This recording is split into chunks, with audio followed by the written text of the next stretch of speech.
grow, faith, fire, and games in the world we know. Adventure calls, the table is set, let's take the leap, our best quest yet.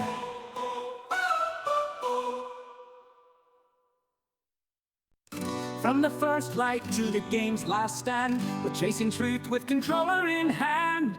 Faith, adventure, stories untold, first responder, hearts brave and bold. Beyond the quest, where the journeys meet, from the fires of life to the gaming heat. Slim Chomp's crew, come join the ride, with McMedic, Napkins, and Taco as your guide.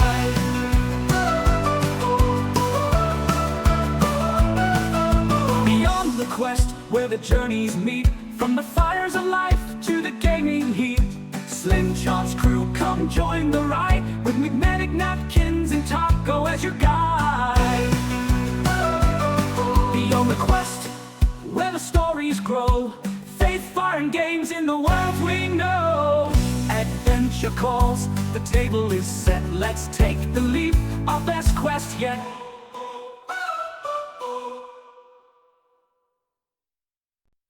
From the first light to the game's last stand, we're chasing truth with controller in hand.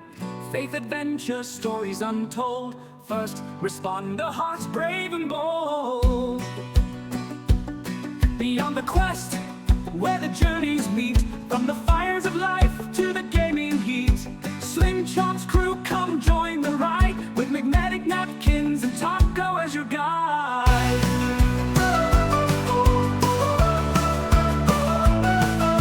Beyond the quest, where the journeys meet, from the fires of life to the gaming heat.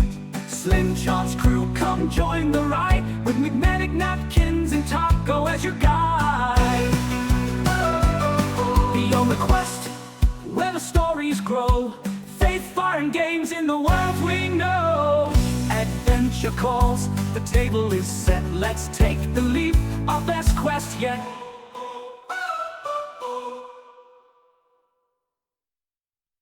From the first light to the game's last stand, we're chasing truth with controller in hand. Faith, adventure, stories untold, first responder, hearts brave and bold. Beyond the quest, where the journeys meet, from the fires of life to the gaming heat. Slim Chomp's crew, come join the ride, with McMedic, Napkins, and Taco as your guide.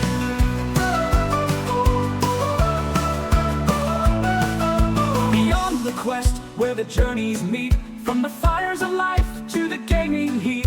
Slim Chomp's crew, come join the ride, with McMedic, Napkins, and Taco as your guide. Beyond the quest, where the stories grow, faith, fire, and games in the world we know. Adventure calls, the table is set, let's take the leap, our best quest yet.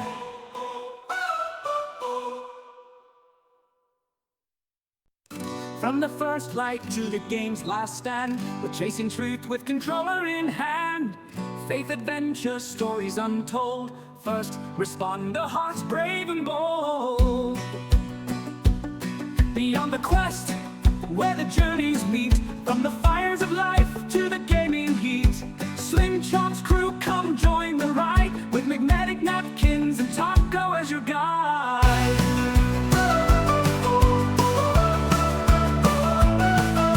Beyond the quest, where the journeys meet, from the fires of life to the gaming heat.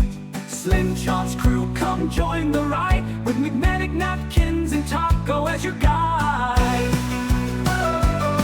Beyond the quest, where the stories grow, faith, fire, and games in the world we know. Adventure calls, the table is set, let's take the leap, our best quest yet.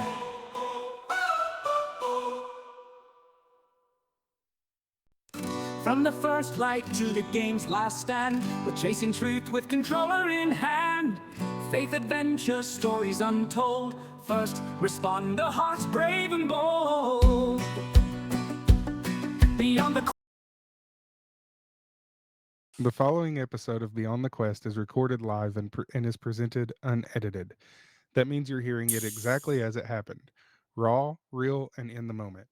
As such, you may encounter raw and unfiltered moments, technical hiccups, or spontaneous conversations. You're going to hear from real life first responders and people of the Christian faith. The views and opinions expressed by the host and guest are their own and do not necessarily reflect those of our sponsors, partners, or Slim Chance Gaming. Listener discretion is advised, and we thank you for joining us on the journey. Now sit back and enjoy the show.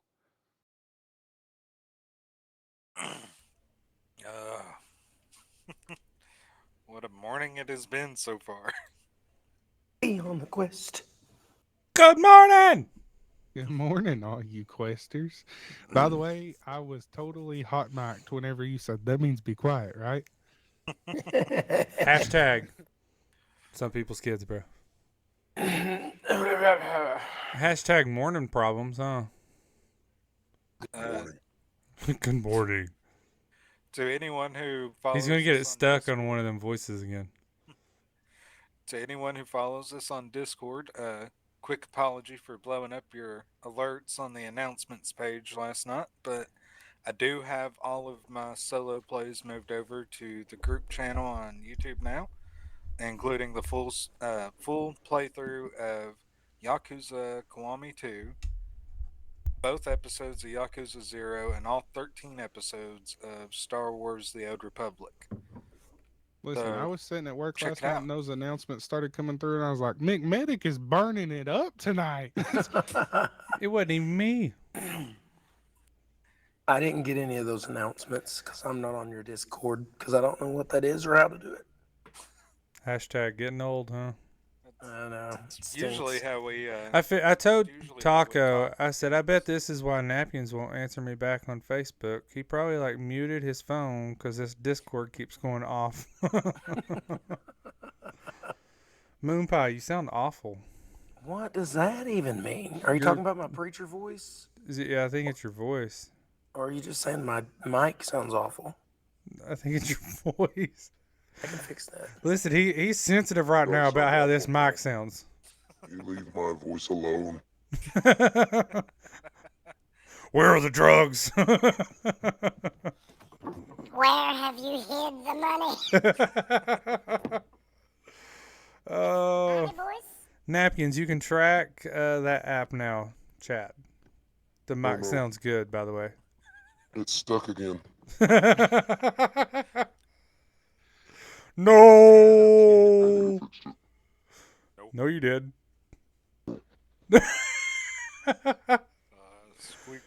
Squeakers. Did that fix it? No. Now you're back to the high pitched one. Oh no. Oh Did no. that fix it? There you go. Hallelujah. Thank you, Jesus. I was expecting when you were like it was stuck again. No. No. Emilio. That would have been great. By the way, what does everybody think? We got the background done I here. think it looks fantastic. Hashtag a word to put in there to be cool. Hashtag word to your mother. It's your mother. Not Anyways, the same mother. good Don't talk about my morning, mother. fellers. How's everybody's morning? Besides technical issues. Well, Chad It's decides not to wait my until fault. we're live to start asking me to do stuff. So I'm just going to call him out real quick. Well, he's calling you out, Chad. Drop some daggone chats for that, because now Napkins is aggravated. Well, I'm Chad not was aggravated. celebrated for all of one episode, and But we still love Chad. He's used to it. Hashtag. I like McMedic's little sign. Look This at one? It. Wait, Yeah, this it's all- one? It looks like you're gonna cook me up some burgers. I got that from Taco. Yeah, Who got it from Timu? sure did. Yeah. I Taimo had a bunch of Christmas. credits built up at the time, so. How Send me- close are we getting to Timu Christmas, Taco? We need an update real quick. Let me check if it's changed any real quick. To be fair, I tried to help. Dang. Bros. Timu needs to sponsor, the wife says. Connection error. Average viewers is at 1.76. Oh, speaking of sponsors, So we need to get Taco more viewers for whenever he's live. Yep. Why did your camera Meh. just zoom in so far? I don't know. It's on the it's the computer. It's not. I don't even know. The I'm thing's telling you, I don't alive know. and it's like I will never die. I don't know. What was you saying, Napkins? Something about sponsors? I'll wait. I'll wait till the plugs. Okay. Plug it in, plug it in. He's gonna get it stuck, I'm telling you. I figured it out. To what that podcast host from the video you sent me last night, Joyce Myers reminded me I could stop demons. Oh, first time chat said, from "I will Chad. no longer be under Amy's control. Oh, Amy won't handle that well, Chad. You should know better. Yeah, he really Do you not should. remember the song "She Will Destroy Your Soul"? Oh, Taco in his Hawaiian shirt this morning. In this Chinese soup bowl, he's drinking coffee out of. It's a coffee cup. It is a coffee kit. No longer under Amy's control. That's hilarious. You will always be under my control, she says. Listen, if there is one woman that I would not want to be on the bad side of, it would be Amy. I'm sorry, Amy. And yes, Chad, I can now see that application that you referenced. Yay! Anyway, how's revival going out in Oklahoma? Any naders? It's going good. We extended one revival because there was people getting saved and stuff, and then it ended last night. We actually have a few days this week off to rest, and as you can tell, my voice needs it. Amanda had to preach at one church while I was preaching at another yesterday, so that was a first for us. Nice. Any naders out in Oklahoma? Supposed to get them today. Yeah. Oh. Welcome, Vet. Morning, vet. Hello. He Hello. mentioned Moonpie getting his voice changer stuck for I a can bit change there. it anytime I want. Because I figured it out. That's what you said the last time, and you got it stuck. But sometimes the button don't want to turn back off after I click it. and Is that why you're still talking like a squirrel? you gotta let me know. I can't hear it, so I don't know. Okay. Now you're Nope, deep now your again. Deep voice. I figured it out. Dude. Oh, I was working with the contractors. The remodel started today on the moderator floor. Ooh, that sounds impressive. What seen are that you email, wearing? So, my robe. I'm cold. So, am I correct that this was another fully donated project? That's what I understood from the email. For what, the moderator floor? Yes. Ooh, I thought like remodel was just like, we got some walls up. You know what I mean? Yes, he says. Interesting. That's awesome. Rosham Shosh. Hallelujah. Rosham Shosh. Praise the Lord. Yeah.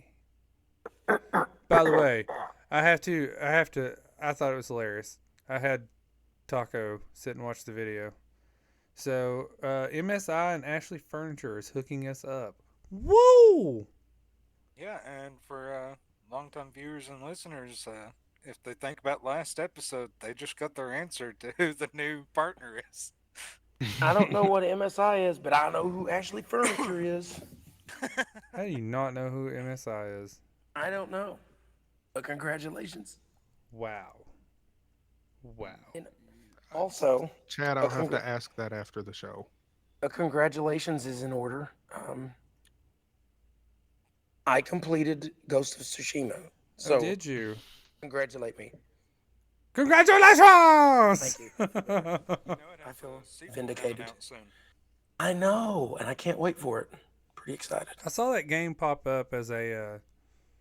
It was like on sale or something, or trying to advertise it to get people to play it. And I was like, I've heard of that game now. It's amazing. The game itself's been out for about 4 or 5 years now, but they recently dropped it on PC only about a year ago. And it was So it's free on constantly being- PlayStation. Yeah, it was originally an exclusive to PlayStation. Taco, But in they, that video that I had you bunch of stuff. watch, what was the event that he said he got saved at? A power what? Oh, Power Team event. Power team event. Do you remember the power team events? The big dudes Yep. like ripping phone There's books a, and stuff. There's a pastor in West Point, Kentucky that we're connected to who knows all those guys and still has them come to their church and revivals. Well, Well, apparently apparently that it's- is when Brandon Lake got saved, was at a power team event. Really? He And- was raised by a pastor. That- Dude, It cracked me up because he said that, and the guy interviewing him strength to get his was like, so all these big jack dudes like break stuff and they're like, get saved. And he was like, yeah, they're like, you think I'm strong? You should praise the Lord. It was great. Yeah, I actually remember our dad watching those back in the day. Yeah, Moonpie? he looks froze. I think he might be. He's totally froze. Napkins. Did you eat moon pie?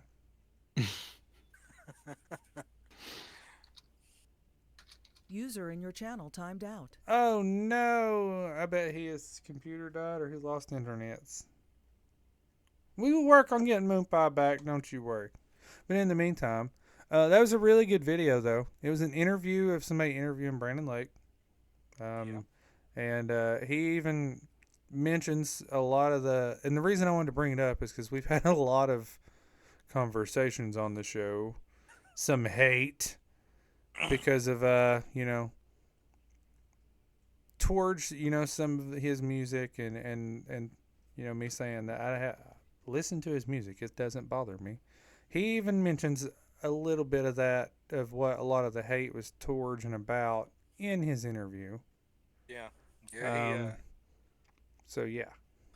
he actually spends a little bit talking about how he got all this flack for going to the Grammys True. and performing at it, but And it was all people flack leave from out- his people, he said.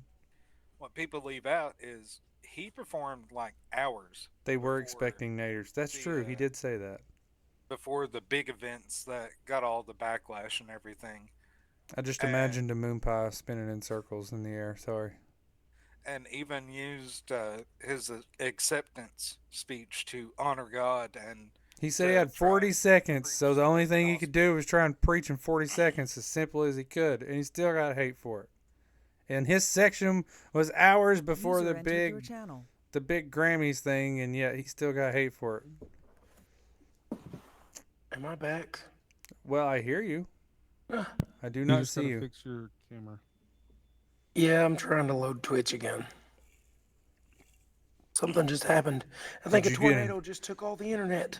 That's what they said. You did say that there's expecting naders. There's a naders coming today. There's tigers in that storm. Tigers in the storm. Who gave him this new toy? It's not new. It's old. I've had it in my backpack for like 2 years. And You this know you're is, a squirrel, right? No. No. Can I blame Chad for this? Yeah, you can blame Chad for it. Is that better? Mm-hmm. Yeah.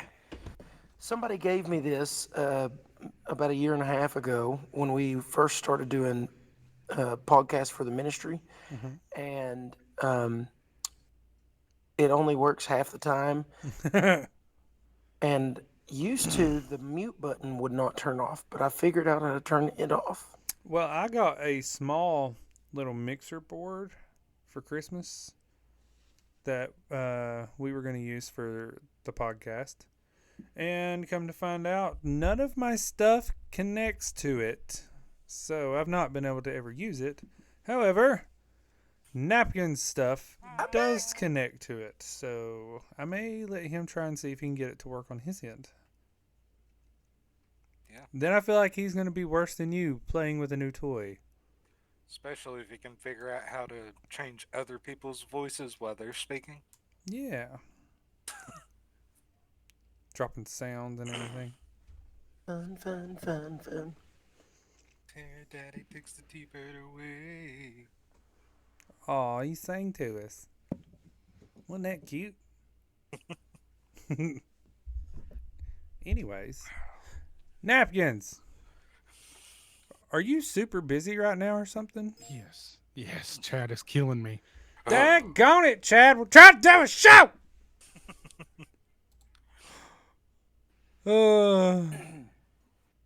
Now I feel like I need a little sign to hang on the garage door.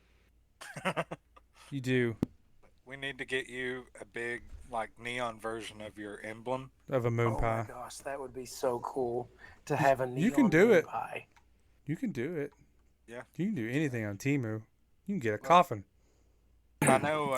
Hashtag tariffs. I can't do it. I know Etsy has some stores that you can have custom signs made for about $40 to $50. I thought you were about to say for about $400, and I was gonna say that ain't God.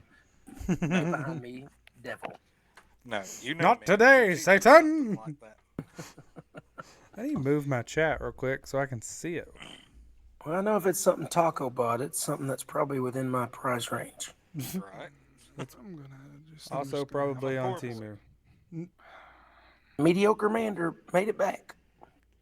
Man, Oh wait, She just now made it. I think she's Oh. been here. Hello, why Mander. did I think she typed something earlier? I don't know. I can't believe somebody terrible let her in here. Listen at him. Chad, you got You him see angry this- typing. You hear that keyboard? You see Chad that won't ledge? stop until I get him an answer, even She's- though that we are live She's on in a the room air. behind the She's in a ledge. room attached to that. To that Ledge. ledge that is attached to the wall that is attached to the ground. That's attached to a door in a gymnasium.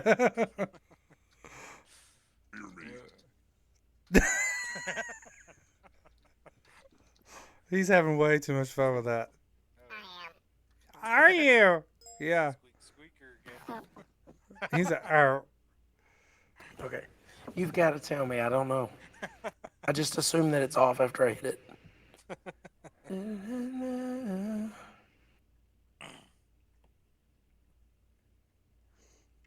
Ba-na-na-na. Anyways, banana.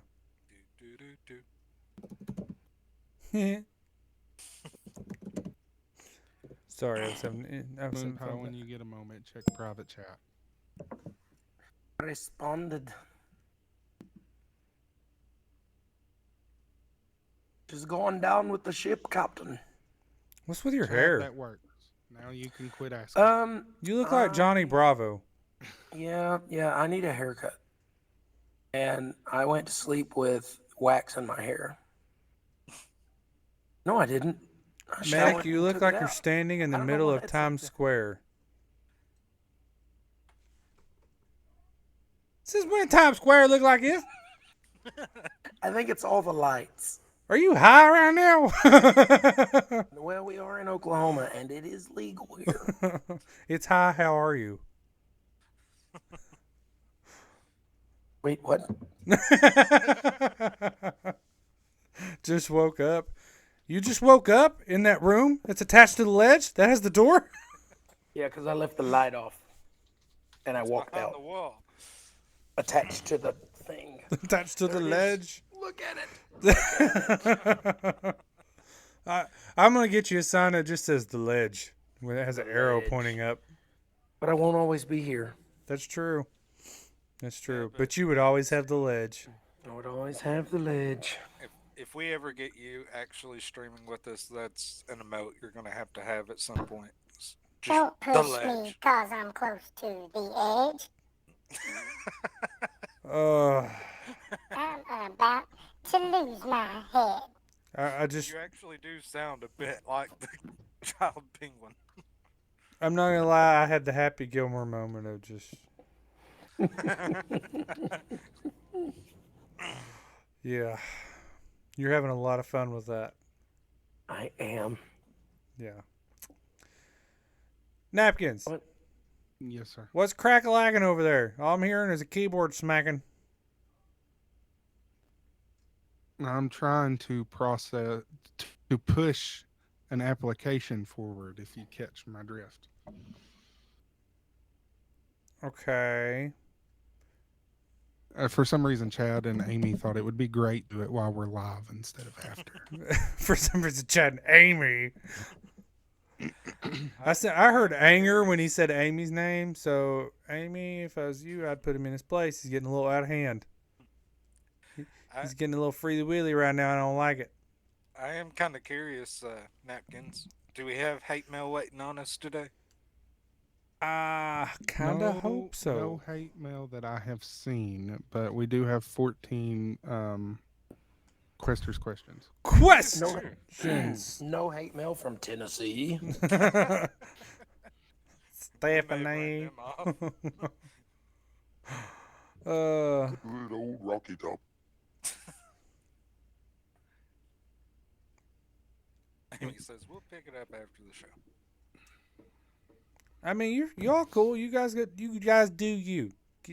You do what you got to do. Yeah, Moonpie's having a blast playing with his mic anyway. That's fine. I can kill time. Or while you're processing whatever you got to process and slap your keyboard, we will. This is easy. You ready? How I'm gonna pass time? Moonpie. What's on the Yes. brain? Oh, See, boom. Distractions are happening. and I'm just dancing to it. Speaking of music, have you heard Church Music by We the Kingdom? I love that song. I heard that and I was like, why does this make me think of Taco and Moonpie? So have you? I had the kids helping me clean the house with that song blasted, and I was just dancing around the kitchen, and Peyton was like, bro, you're not going to learn to dance. Just quit. That's Amanda hurtful. tells me that all the time. I'm like, listen, that's a flex, and that's sus, and I don't like it. He's like, you No gotta cap. you gotta quit talking like that. And I was like, oh, boomer alert. Let me cook. And he's like, what's a boomer? It's like, wow. To be fair, guys, we all unfortunately inherited our lack of. I feel freedom so and free having my own chat capabilities. Be free, Chad. Be free. I think I hear. I'm new like a emoji. bird. I want to fly away. I don't know where my home is. Oh, look at the mediocres dropping daggone Chads in sync. They did. Wow, that's how you know it's love. That's kind of scary. That's how you know that the two of you think way too similarly. I can't say that word right. I don't think you said that word right. Probably not. I struggle with it. Not an easy word. It's not an easy word, but somebody's got to say it. What was that? There are words that I mess up on all the time, and I wish it wouldn't happen in the pulpit, but it does. It does. The end is so important. Yes, it is so important. It can make the difference between a tent, among other things. Thank you for the follow, Chad. Chad I didn't get a followed. follow. That's cool. It says I didn't either. Yeah. Faith Know pulse. who his favorite is. That's because joy comes in the morning. Oh, we're supposed to be Yay. joyful people, aren't we? Supposed to be. Until the naders come. I followed everyone except Moonpie. Rip. Wow. Rip. Ouch. Ouch. I did not get an alert for that. I wonder why. Now he's followed. Yeah, I didn't get an alert for it either. I think my Thanks, thing needs Chad. updated. Chad gave me a follow. Oh. I don't have any content on there, so I guess it don't really matter. I'm just, Working We on it. hope to change that. all he's gonna need is just videos of him playing with that voice changer. How do you post videos like just videos on there. I've tried and I can't do it. What, like just straight up upload a video to Twitch? Yeah. I don't think you I don't can. think you can. Okay, that's why I can't do it then. The only thing you can do is like if you go live, you can put your video on demand up, which is basically just your a recording of your live Yeah. video. I also don't know what that means. It's like you're posting your recording so people can watch it as a rerun. Yeah. Here's what we got to do. Making a rerun. Oh, he's got the hands out. When I come in off the road, I need a crash course taught to me over all of these things. 2 minute. What? Right, what? I can't type. We can attempt to do that for you. We can make it happen, Captain. You won't remember them. Okay, well, I might not remember. I'll tell but you if what. I will make- give. if make I will Mander give attend this Mander crash a crash course. She's a she teacher. can She show she me. can teach you, right? course. It's accepted. I was thinking the same thing. Oh, that's pretty good. We do need to get L8 and Timu as sponsors and Monster for sure. I love L8. That would be way above my capabilities. I was once told that you can do all things through Christ. I am Strengthens you. offended. He makes all things possible, even teaching Moonpie. Well, Squirrel voice. Oh, I thought I turned it off of the man voice. you did. You went to a squirrel. Yeah, you went straight from man to squirrel. Man to squirrel. Sounds And like every time you do it, I can't help but think of Kronk. Emperor's New Groove. Yeah. yeah. Cusco. Cusco-topia. Give me a second here. Squeak, squeak, squeakers. I'm hearing dings. Oh, yeah.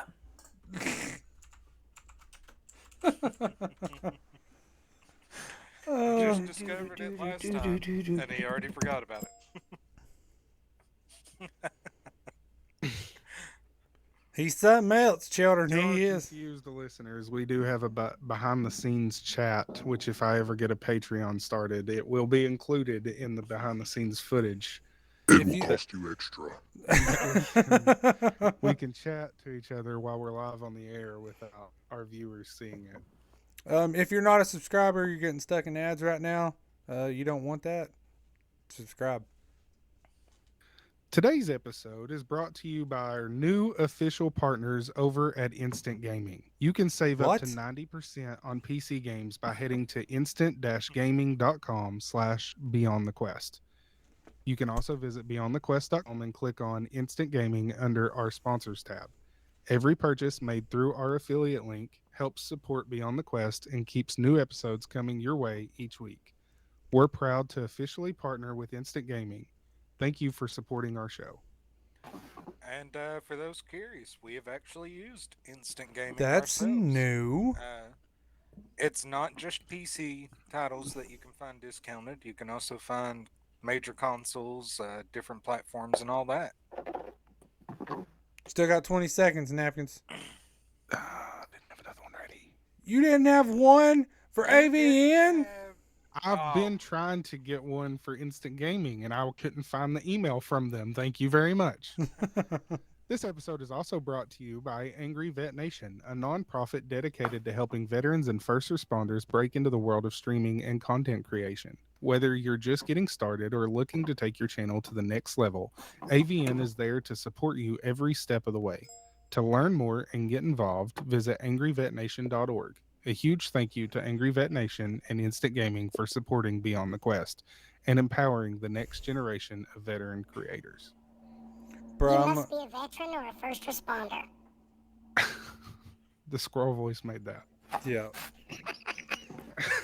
I'm not gonna lie. I'm gonna make Taco a T-shirt that says BRB refill. On the man voice. Yeah. Ooh,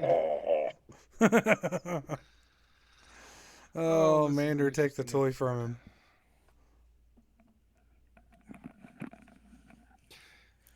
Can that be his next tattoo? What? Sasquatch holding a taco? He goes from squirrel to Batman to Darth Vader. I fail to see the problem with that. Probably That when you just get makes me want to do stuck it on it. more. Anyway, that's news. That's Yeah. super exciting. It is. It is. I use Congratulations. personally. I always check. I always check Instant Gaming and before I pay retail for any games. My last couple games that I actually purchased recently came through Instant Gaming. I bet I could look on there for a game I've been trying to find. What game? And I'll tell you real quick. I've Call got of it Duty pulled up Black Ops. on the PlayStation. Hurler Dooter. Daggone PlayStation consoles.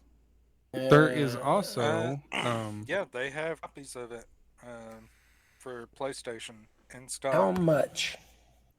About $10 off of normal retail. Oh. There's also what, Napkins? Also, if you create an account through instant-gaming.com/beyondthequest, and you go into your settings, you can add a plugin to your browser that will allow you to see their price on the major retailers' price websites. So if you go to, for example, if you go to Microsoft's website and look on their store for a game, it'll give you a side-by-side comparison to Instant Gaming's price. That's kind of neat. That's handy It dandy is. right there. I got the Handy dandy. 404 error code, and it says, "Did you rage quit?" No, I didn't rage quit, but you're about to make me. The easiest We way, don't tilt. if you're having issues with that link, you can go Oh, it's to back.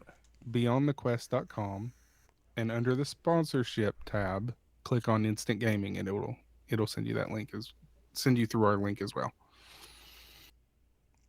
Oh, and slimchancegaming.com is getting there, right? I think so. That would be a Chad question. Daggone it, Chad. It's getting there, right? Did we figure out what's even going on there? You can Nope. subscribe to the website. Is that what you said? Mm-hmm. Or something like that? Yes. Last time I checked, we did have over 70 people Subscribed, Subscribe. waiting on the website, right? Yes. Also, to our viewers, if you are watching through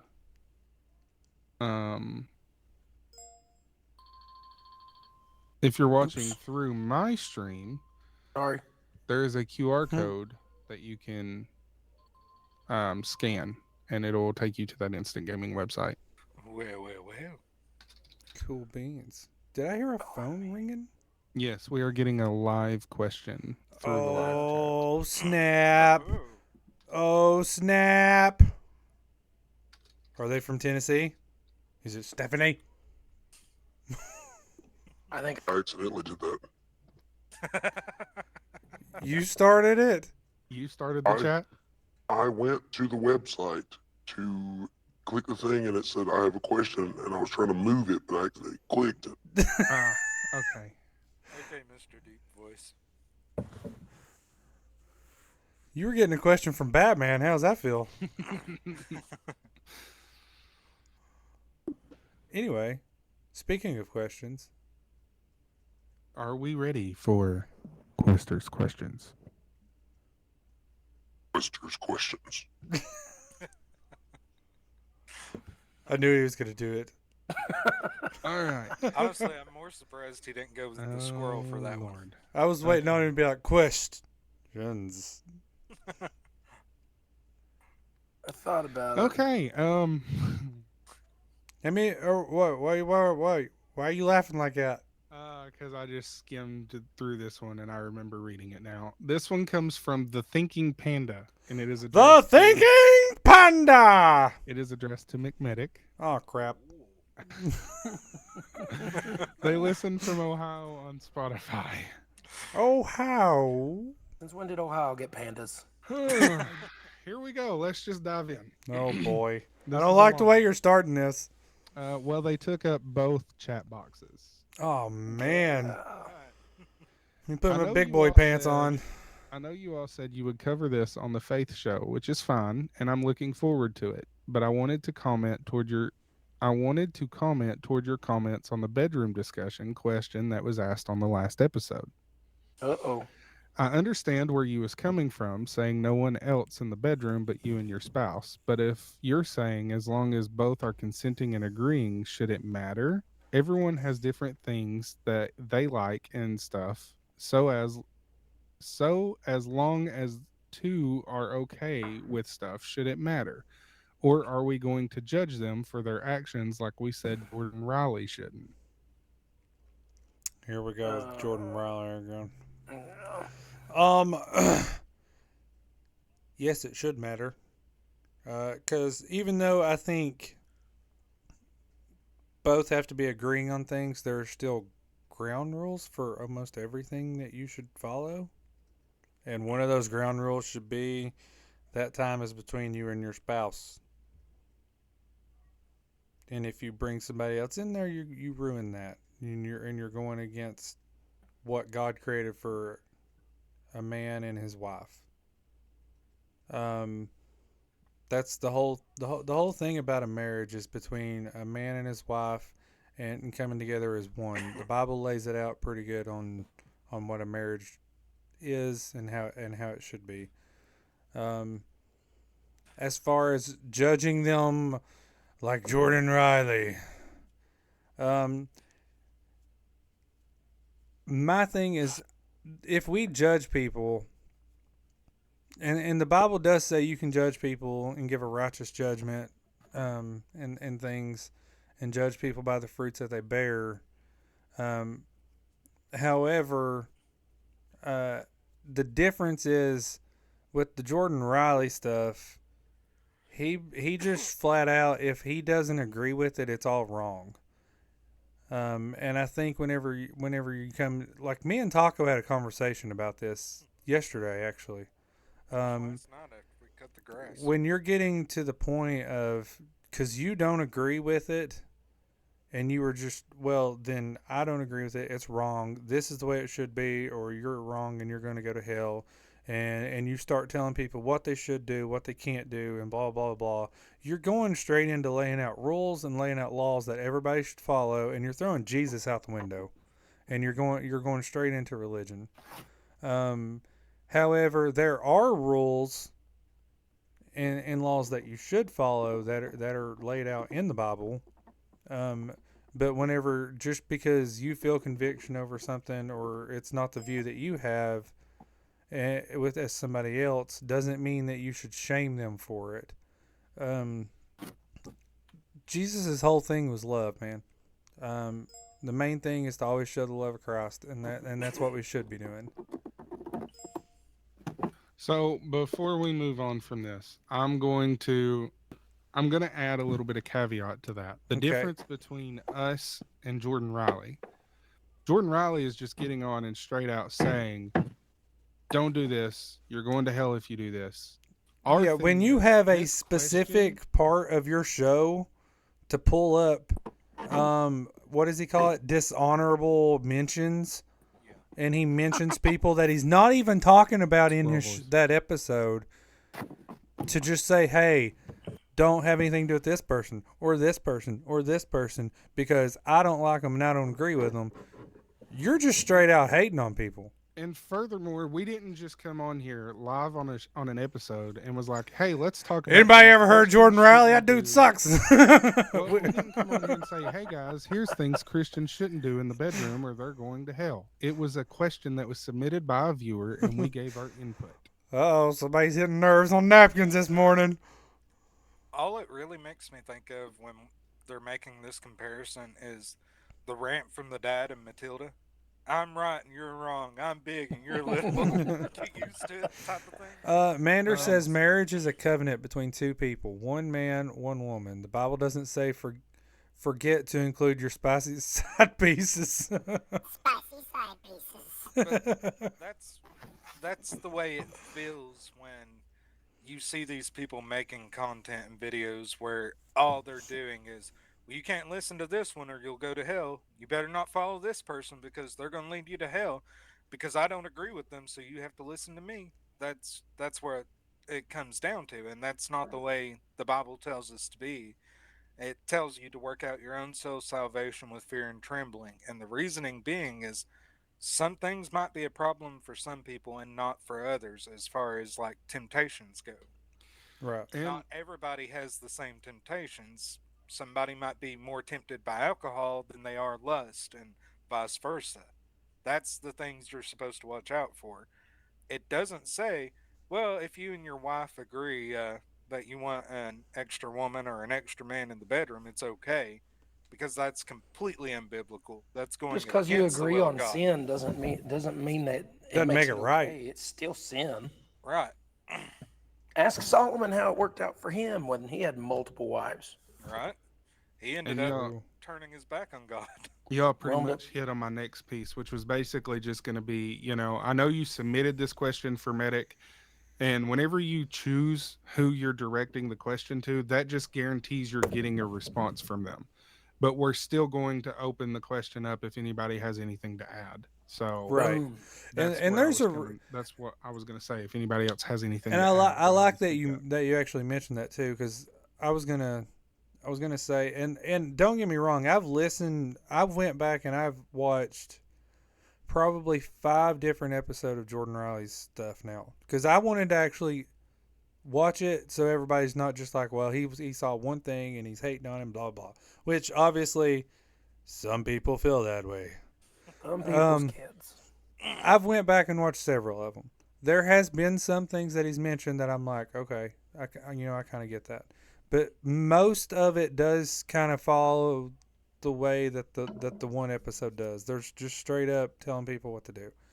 Um, It's and where honestly we no open the different than floor Avatar. up for other people to talk and stuff, and I don't care if somebody's a huge Jordan Riley fan, you want to come on here and talk, come on here and talk, absolutely.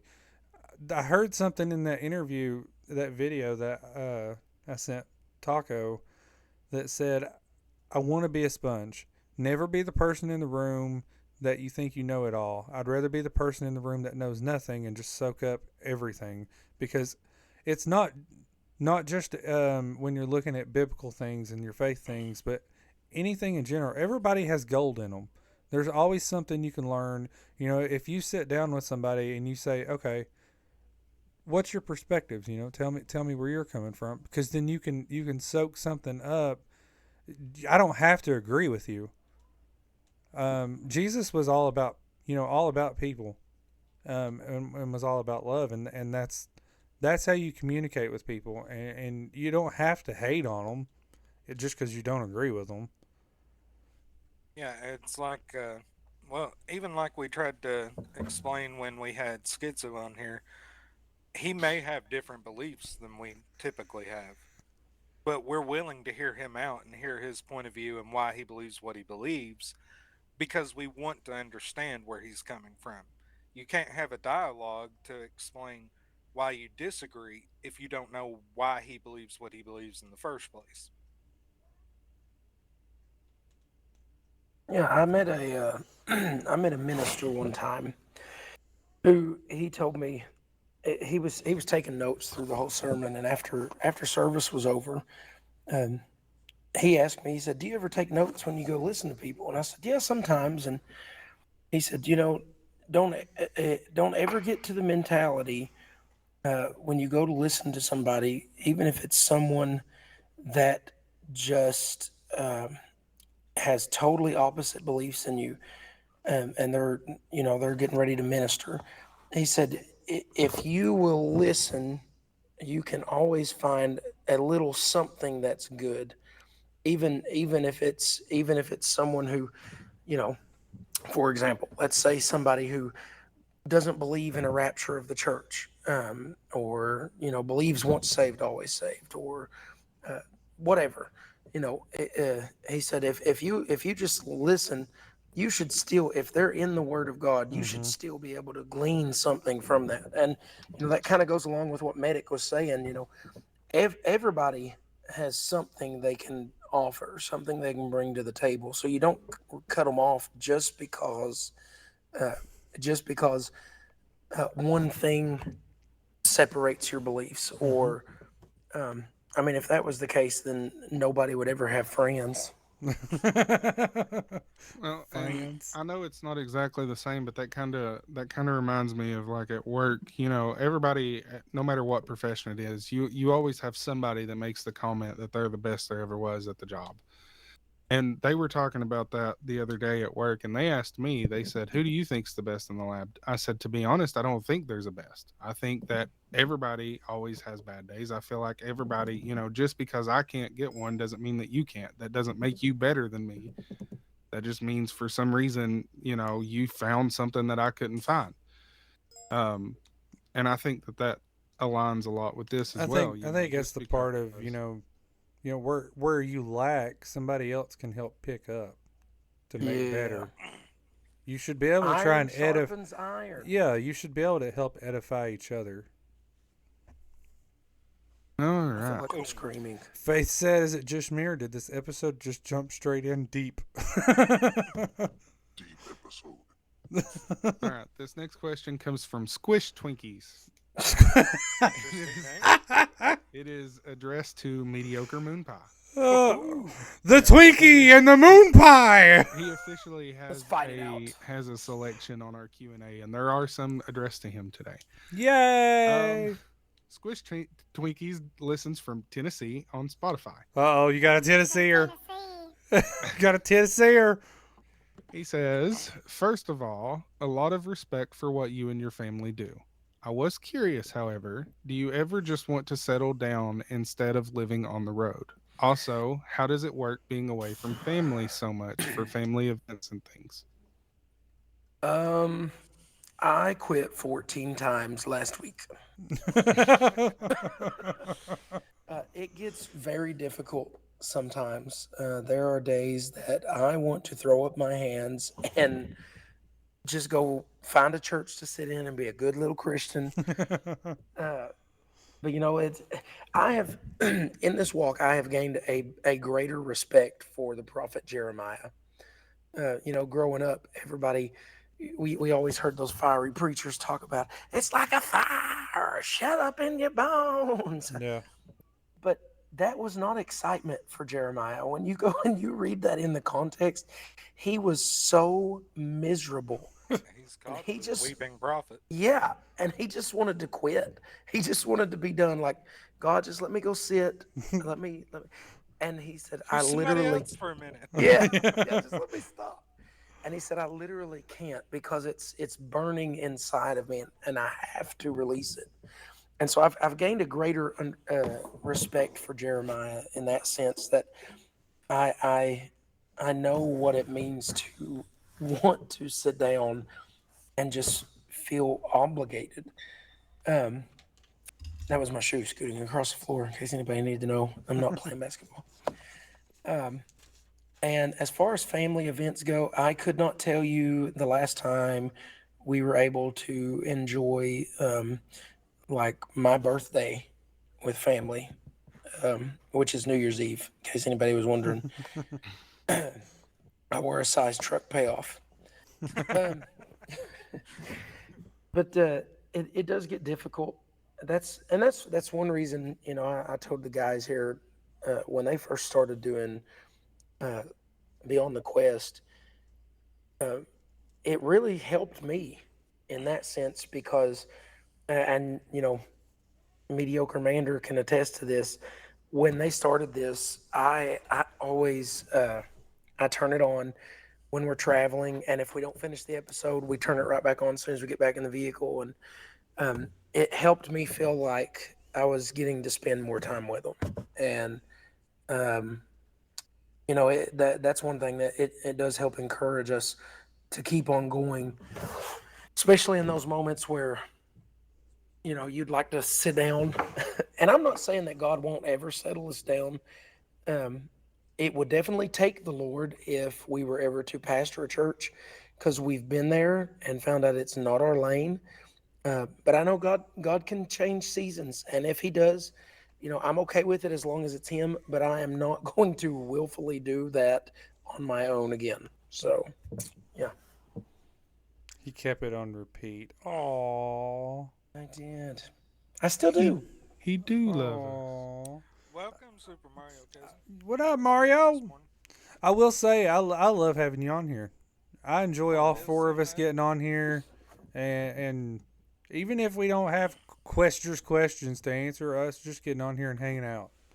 Yeah, being our goofy selves. I'm gonna cry. Are you going to cry? Squirrel. Back in there, Tier. I feel so much love, it's inspiring. Aw. Aww. Which, even Jesus told us that they will know you're my people by the love you have for one another. And it's not entirely just because Sponsorship. we're siblings that we have so much love. It's because we all do share that as well. Is that Peaches. Ghost Peaches. I don't think I've had I'm that just one. saying, you need to try this one. I may It have is the best flavor they've come out with. They discontinued the Mountain Dew one, which upset me. So. to. Speaking of Peaches, Mario, welcome. Good morning. I hope you and Peaches are still doing good. Much Haven't love. seen her in a while. Much That'd love.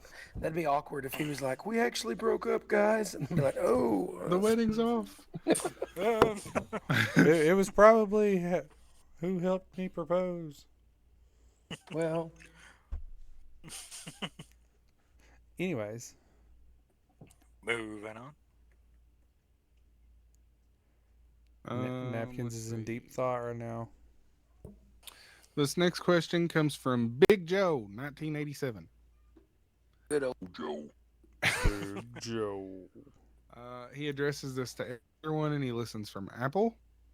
And he says, "Hey, it's me again. I was wanting to ask your guys' thoughts on cursing. I know some people that think certain words are not considered cuss words, as well as, for example, the other word for P, LOL. Just curious on your all's thoughts." Well, certain words definitely depends on the context, because even the Bible uses certain words because of the context.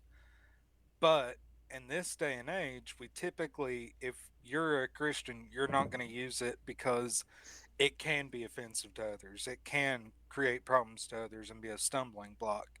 So for most Christians, it's just a lot easier to say, no, we don't use that kind of language and avoid it. If it's in the fruit, it's probably in the root. Not entirely sure where you're getting at with that, but Me okay. neither. It sounded impressive. It did. It did. I thought I was going to get, Medic's attention, but I guess not. I'm trying to pull a verse up real quick. Medic's wifey, these boys really have a crazy bond. Even when they aren't on the same page with things, they know they always have each other. They can be arguing one minute and helping each other the next minute, even states away. As far as the cursing goes, and I never really thought of it this way, until recently. We're good. She's doing orientation. She is officially the Angry Peach RN. Woo! Congratulations. So as far as the cursing goes, and I never really caught this before until recently, but everybody knows the story about when Peter denies Christ 3 times. Yes. And in Matthew 26, if you're reading and you start in like verse 74, and after a while he came to him, and they stood by and said to Peter, "Surely thou art one of them, for thy speech bewrayeth thee." And he began to curse and swear, saying, "I know not that man." And immediately the cock crew. And Peter remembered the word of Jesus, saying unto them, "Before the cock crow, thou shalt deny me thrice." And he went out and wept bitterly. and I never thought of it this way until somebody mentioned it.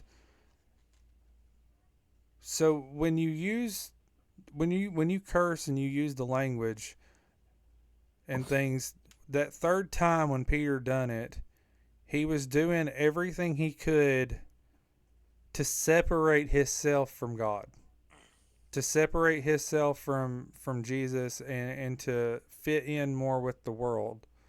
So every time that you do use those words, that's what you're doing. You're separating yourself apart from Christ. So even if you're using words that some people may not classify as a curse word, or that word's not even mentioned in the Bible, and I've heard people say curse words are just words that people have classified and made up. They're not even mentioned. How can you say they're bad words and things? Well, it's the way they come across and the way people use them, and in the context that people use them. And when you use that to fit in with the world, or when you use that version of it, even if it's not considered a cuss word, the way you're I feel like you're starting to separate yourself, because you're playing a fine line, even if it's not considered one. Why would you not just say, and for example, the other word for pee, I gotta go pee. Why can't you just say that? I feel like there's a fine line you pull on, and like when Peter started to curse and swear to separate himself more from Christ, to deny him, I feel like when you're doing that, that's what you're doing with your relationship with God. Pretty good. Don't let your good be evil spoken of. There you go. Don't even give them a reason. That makes more sense than the first thing you had said, Moonpie. Well, Amanda said that once when she was preaching a sermon. And it means like whatever is in the fruit you're bearing. If your fruit's rotten, then it's probably in your root. Nutrients in the fruit is the nutrients in the root. Quick, Something Napkins talk before he continues. Something I never really thought of, and this was actually pointed out to me very recently, and I've been trying to stop doing it myself, but I feel like that the context, just like Medic said, is what matters the most. If you say something in anger, like, okay, for example, whenever I would get really frustrated, and this is where I'm going to tell on myself, whenever I would get really frustrated, I would just, I wouldn't say a cuss word, but I would be like, Jesus Christ, that's how I would say it. And somebody corrected me one day and was like, don't you feel like that's the same as using the Lord's name in vain? And I'd never really thought of it that way. And it really started bothering me. So I've really been trying to stop doing that. And it's not necessarily a cuss word, and it's, in my opinion, not exactly using his name in vain, but at the same time it kind of is. It's not coming out of a good place. And so now my new thing is, like, if I get really frustrated, especially at work, I'll be like, Jesus loves me. You need that daily reminder. So did you feel after he pointed that out, did you almost feel like you had taken the name of Jesus and turned it into a cuss word without even realizing it? That's kind of a good way to put it. Well, that's deep. It's deep. And Deep toot. Mander points out that Moonpie was giving the quote backwards. She actually said, if it's in the root, it'll show in the fruit. Yeah. What did I say? And you said if the fruit is rotten, so are the roots. Oh, yeah, I meant that. Switch that. But Faith followed up with, I've never thought of it that way, Medic. I was one of those people, and I'm going to change that. That hits, man. Hey, I never even really caught that until recently, and I was like, huh. So you want to know something really cool? Well, I guess it's not cool. It's just interesting about when Peter come out and he began to swear and curse. So there are two different words that are used there, and the word for curse was actually a word, anathema or anathema. And so what Peter's doing when he's trying to separate himself from Jesus, and he comes out and he begins to try and speak, in a way that aligns him with the people and separates him from the Lord. He follows it up by saying, if I'm lying, then I'm cut off. And I Yep. speak a curse over myself, and I'm never allowed to have anything to do with any of this ever again. And and the only way you could be redeemed from that type of curse was your high priest had to pray for you, and there was a cleansing process, and it was a 3-step process, essentially. That's giving the dumbed down version. And so when we see in the John's final writing, when we see Peter and Jesus having this conversation, and Jesus is asking him 3 times, what he's doing is following the process to cleanse him of the curse. And Jesus already knew this was going to happen. He'd even told Peter, he already prayed. So I think it's really interesting that on top of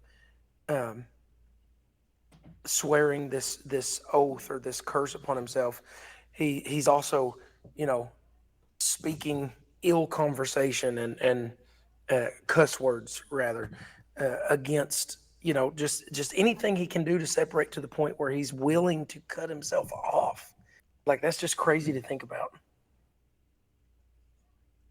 This is true. Just because the people are like, you're one of them. You're Yeah. one of his. You're one of his. No, I'm not. No, I'm not. Just to say no, I'm not. I'm not, and make them quit And looking that's- at him at that in that view. To Imagine kind of he build said it off like- of this a little bit, we're supposed to shine our light as Christians. We're supposed to seem different than Yeah. than the people of the world. And if you're out here speaking just like the people of the world, how are you any different? How are Right. you shining a light? Yep. How are you They can't see a difference. exactly? This little light of mine. All right. The next question comes from Tactical Chicken. Tactical chicken. The wifey. Our 11-year-old used to call me out on my cursing a lot, and I would say, I'm an adult. I can say what I want. Well, since giving my life back to God, I don't use those words. He told me the other day, Mommy, I don't even remember you cussing now, but I know you did because I told you it was bad when you did. I explained to him that it shows that when you're doing good, people notice that so much more, and it shines a brighter light in people's life when you do that. Amen. Truth. Tactical chicken. Tactical Chicken from Indiana listens on Spotify, and he addresses this to everyone. And Tactical Chicken says, do you think streaming games that are geared towards things like horror are okay as Christians, or games revolving around violence and drugs? You get what I'm saying. I'm gonna answer this one first. I get what you're saying. Yep. You go first, Napkins. And I'm gonna say it is okay. And in all honesty, that's the horror games is what I like to stream the most. We've kind of touched on this before, and just because that you're playing that game, that virtual video game, doesn't mean that you believe that it's okay to go out here and do it in real life. Medic?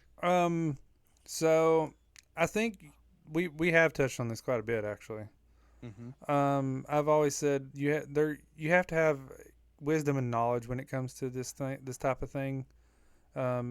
Looking at it as it's a game, that you're just playing the game, you have the objective to doing the game and things. I get that. I will say recently heard a preacher saying that it's everything that is not biblical is basically the devil trying to use the spirit to do whatever and things and get a hold of people. And I get where they're coming from, but at the same time, I think there's a difference in I'm playing this game because this is something that I want to invest myself into, as in I'm trying to play with those spirits. Compared to I'm just playing this game because I like jump scares. I like getting scared. It's like I said, I think yesterday to Taco, when it comes to Halloween time, there's some people that love Halloween time because they love going to the haunted houses and getting scared and things. There's some people that do not like being scared whatsoever. They don't go to it. People have, they're made different. And so some people, I think, kind of take things a little too serious when it comes to gaming. Now, as far as the scary games go, there are a lot of things in those scary games that a lot of people look at and say Christians shouldn't play because things are in it. And I get that. But however, every scary game has some type of that stuff in it. And like I told Taco yesterday, before I ever play any of those games, I go pray before I play any of those games. I'm not opening doors. I ain't playing with no spirits. I'm going to go play this game to try and beat the objective, and I'm probably going to get jump scared, scream like a girl, and pee my pants a little bit. But it's not like I'm going ghost hunting because I want to play with these spirits, and I'm going to get me a ghost and all this. No, I'm just playing this game because it's fun. I think it's no different looking at any other game, as like the question mentioned with violence and things. You shouldn't play Call of Duty then. You shouldn't play any game, really. Might as well get rid of your consoles and things. So I think there's a difference in how you look at the gaming. I've heard a lot of stories in the past, like people that become so invested in WoW, like they think that they're literally a warlock and a wizard and things. And I think we knew a guy. I think that is whenever you were letting it become an idol in your life, and then you're opening doors for spirits to take a hold of. Before we continue, if just curious that just submitted a question, if you are watching us live, please resubmit your question because I think it cut out some because the question reads, "What's the weirdest and best you've ever received from someone?" Weirdest and best what? Moonpie, you want to go next on answering that? Yeah, so Matthew 15 and verse 11, Jesus said it's not what goes into a man that defiles a man, but it's what comes out that defiles and dishonors him. Yeah.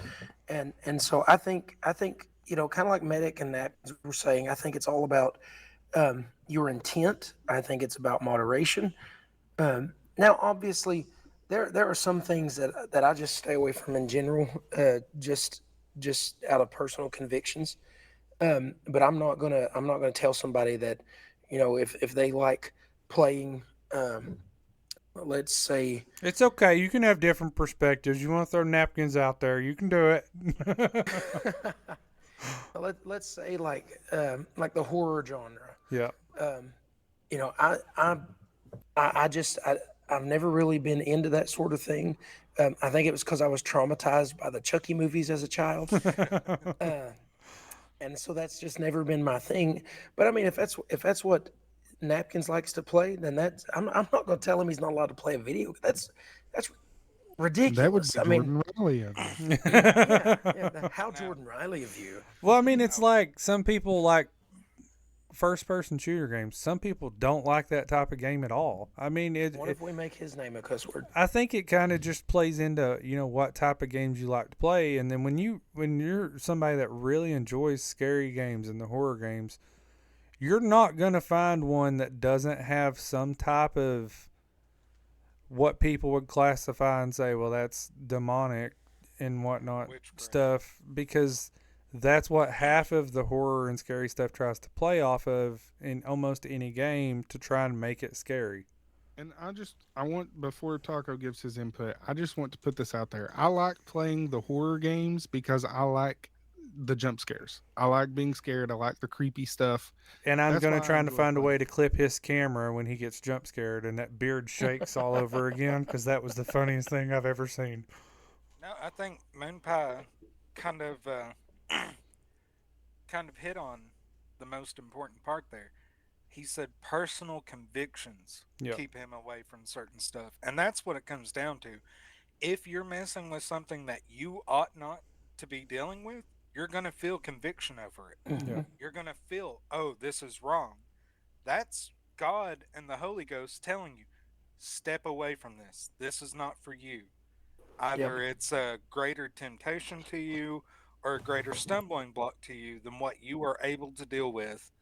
And He knows you're not ready for anything like that. Mm-hmm. It's, we've had discussions before. It's like an alcoholic. If they get saved and give up alcohol, don't have alcohol around them. It's pretty simple. Right. A drug addict gets clean. You don't go over with crack and say, hey, you want to smoke some crack with me? Even if you're a nice drug dealer. I don't know why it's so hard for people to understand what conviction is and what it means when it says to avoid temptations and to not let your good be evil spoken of and stuff like that. That's what it's all building to, is saying, hey, your own salvation is yours to work out, because you have different issues than Joe down the road, or you have different issues than Mary Sue down the lane.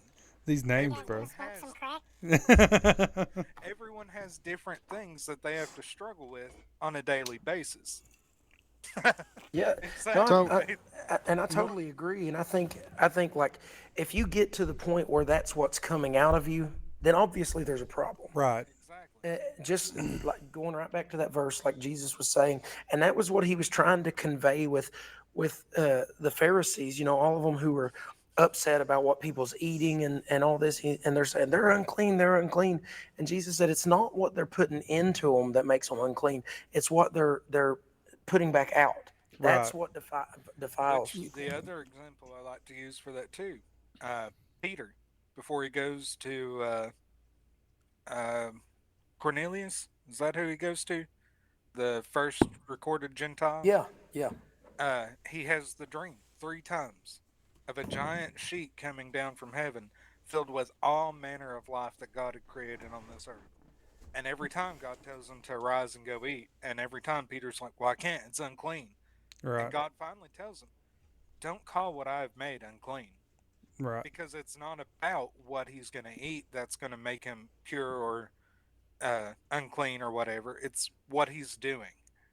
And I know there's a lot of people who are immediately like, oh, well, that was just telling him the Gentiles were coveted in. Since when has God only given one meaning when he's repeated something multiple times?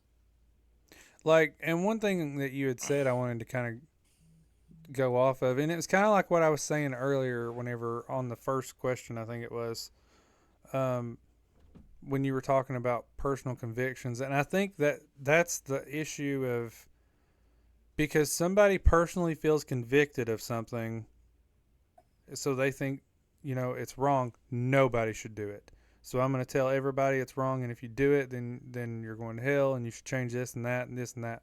And that's where everybody gets into trying to tell them what they can and can't do and this and that. You're throwing Jesus out the window, man. And that's what grinds my gears. Jesus is supposed to be the forefront, and we throw him out the window because I think, well, I'm convicted over it. I should tell you what you can and can't do. You don't give people rules and laws and what they should follow. You're just supposed to show the love and the light of Jesus. Can I say something to that too? Yeah. Like I was talking to. Did you say no? Yeah, go ahead. Did you say no? Nope. No, I was just talking with somebody about this yesterday, because I preached a sermon about the rock in the wilderness, and how when Moses goes back to the rock the second time, God tells him to speak to it and water would come out, but he chooses to strike it. Well, Peter said, if you go into I think it's First Peter, he says that the rock that went with them in the wilderness was Christ. And so when Moses went back and struck the rock again, what he was doing was changing the picture of God's plan. He was saying that instead of Christ being struck for us once, instead of him being crucified once, we would have to go back and he be crucified over and over and over again. And we know that's not true. He suffered once and for all of our sins. And so I think when people get to that point where they're trying to push their personal convictions on others as biblical truths, I think what's happening is they're trying to force people to go and crucify Christ again because they say, well, you're not clean, you're not forgiven, you're not, whatever, and so it's like they're trying to nail him right back to the tree, and I think they get confused with what our mandate actually is. Right. We were not told to go and try and beat people and Condemn them. condemn them. We were told to share the gospel and make disciples. And what did Christ say? He said, they'll know that you're mine by your love, not whether or not you have a beard, not whether or not you wear a suit and tie, not whether or not you watch certain shows. I mean, just, I don't know.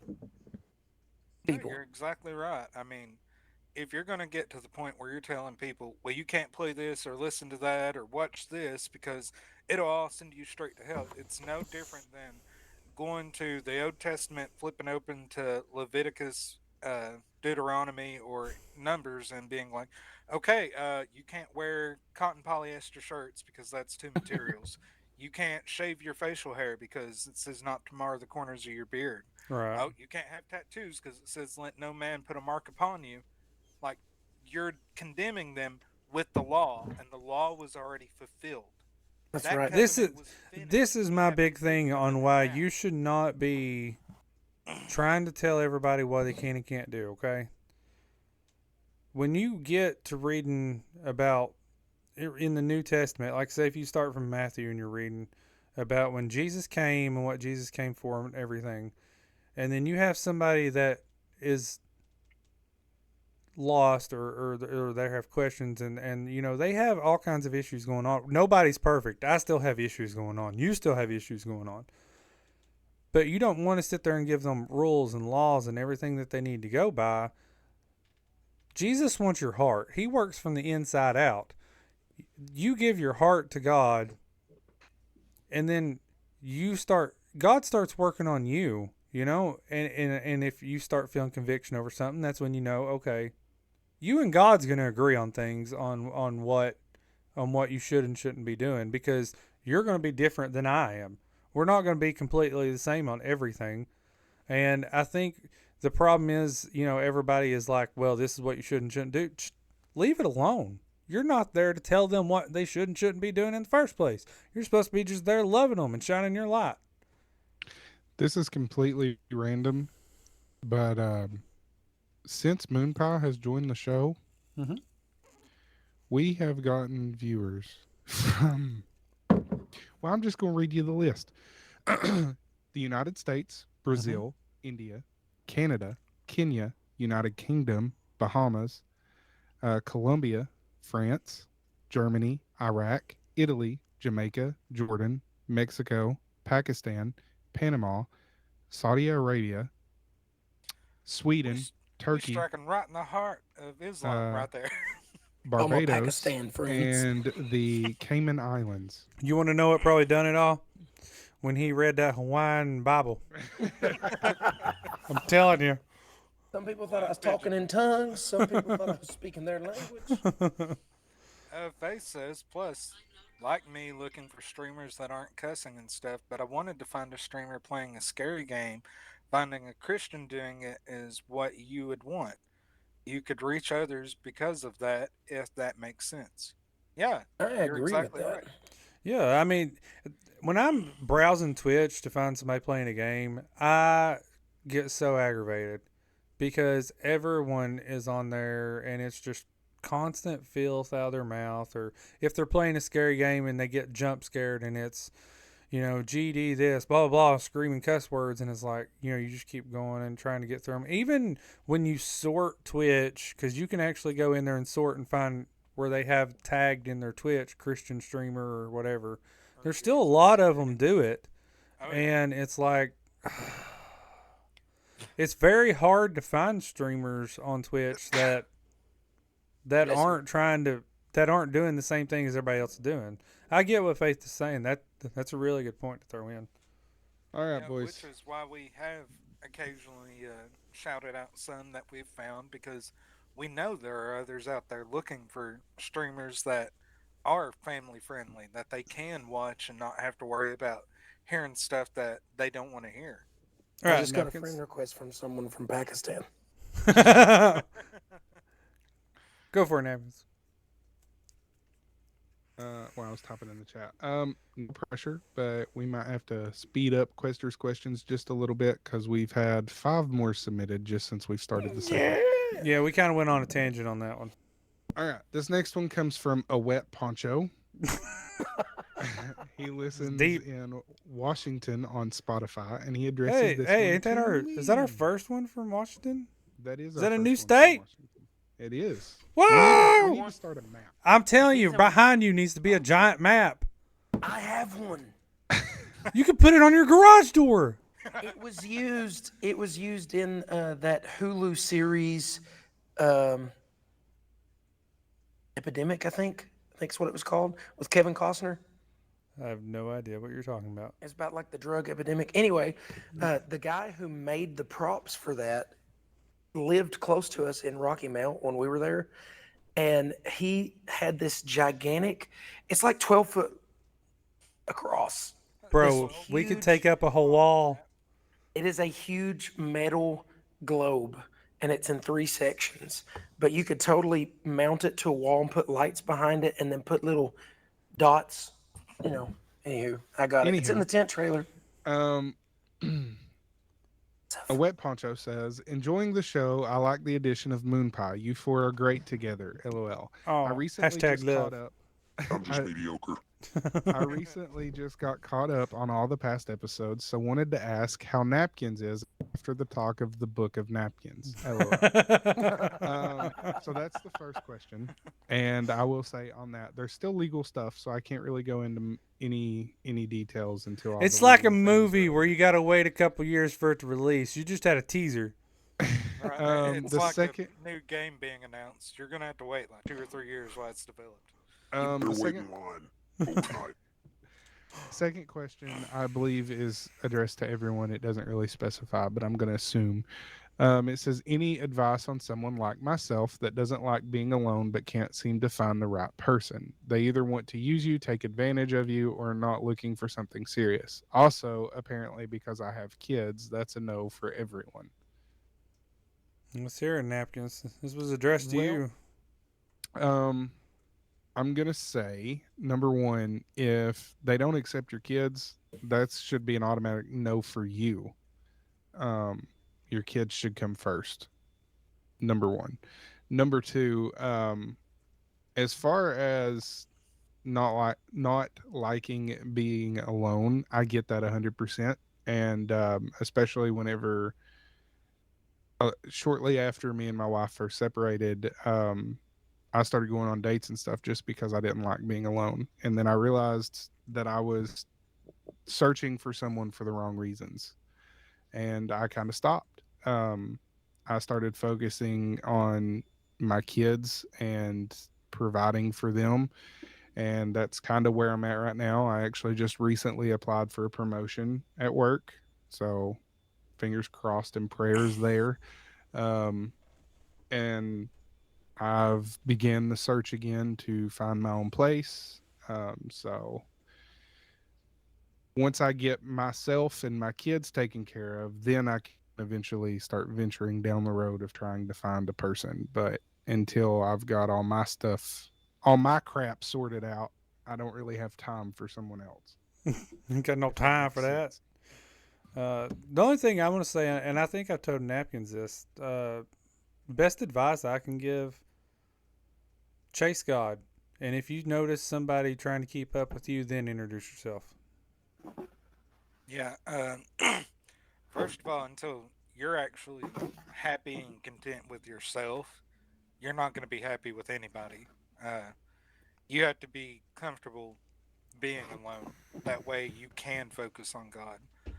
Because if you're not comfortable alone, you're always going to feel like you need somebody right there with you for every little thing.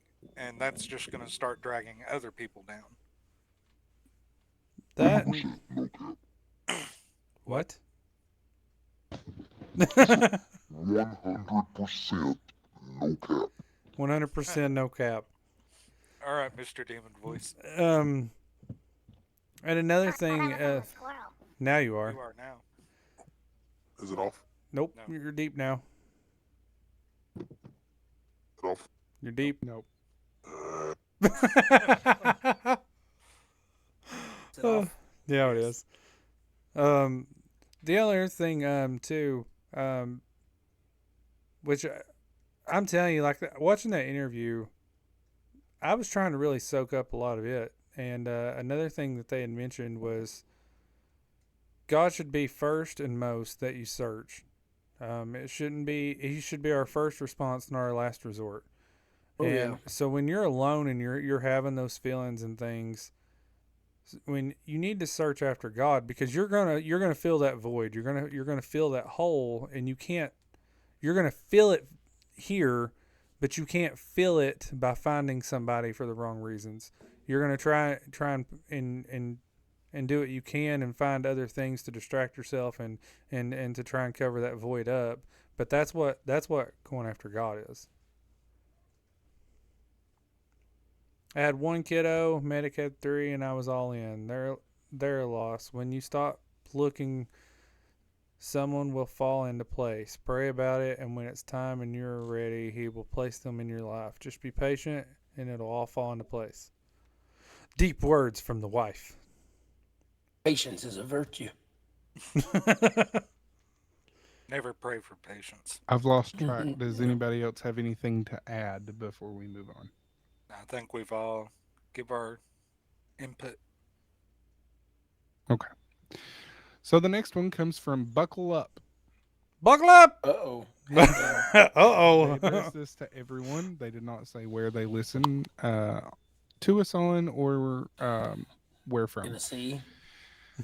They say, was kind of curious if anyone has played any new games and possibly have any reviews on them. I'm open to any type of game, but I like to hear reviews before I make a purchase. Ghost Well, of if you're, Tsushima. if you're thinking of making a purchase, go to instant-gaming.com/beyondthequest for up to 90% off your purchase. That was very well timed. It just said ads were going to replay. That was Wow. very good. That was nice. The Lord. As far as new games, I've not really played any new games lately. I think Fragpunk was the last new one that I tried, and I only done like the tutorial on it.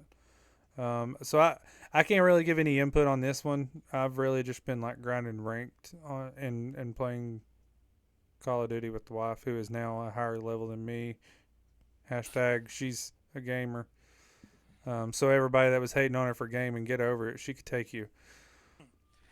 If they like the survival crafting genre, Nightingale is the newest one I've tried, and I spent 3 hours on the tutorial just learning all the different things you can learn in it and playing around with it. It's a blast. I mean, who wouldn't want to be able to glide around using an umbrella and This look is like you gonna came be out of embarrassing. Victorian England?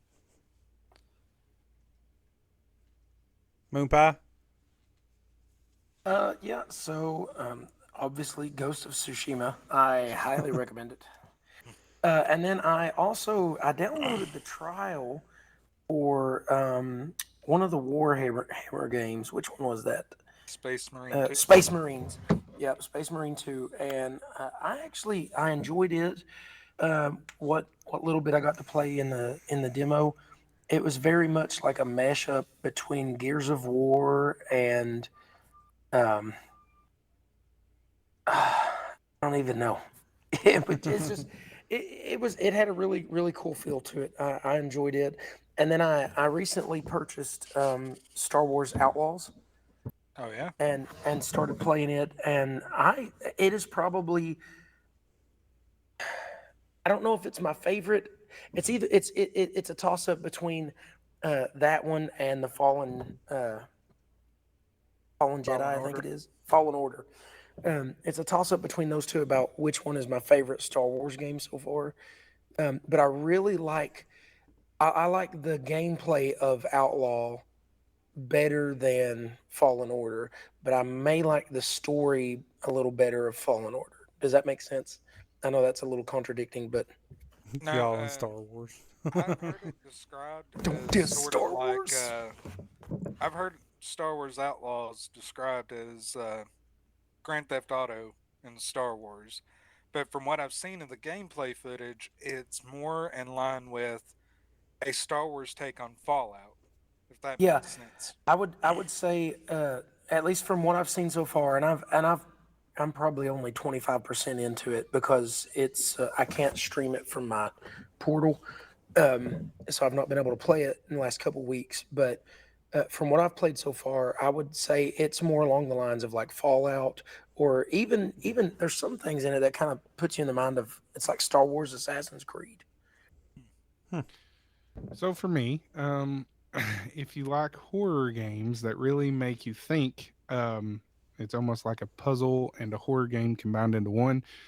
The Mortuary Assistant is one that I recently played. I did the first playthrough and failed miserably, but it was super super scary. My only complaint of that one would probably be some of the mechanics are a little buggy, but otherwise super fun game.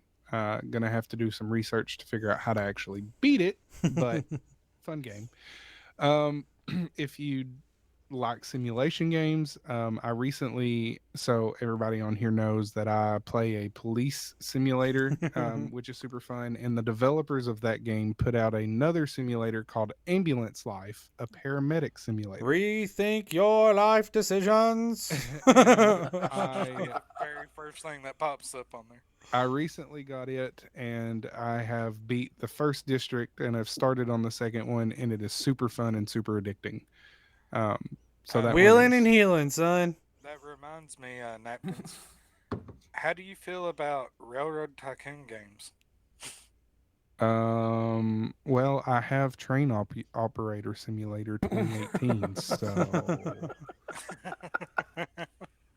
what's that? Well, I was asking because I could Actually, I'm actually give you sorry. a free I'm sorry. copy It's of. called Train Simulator Classic 2024.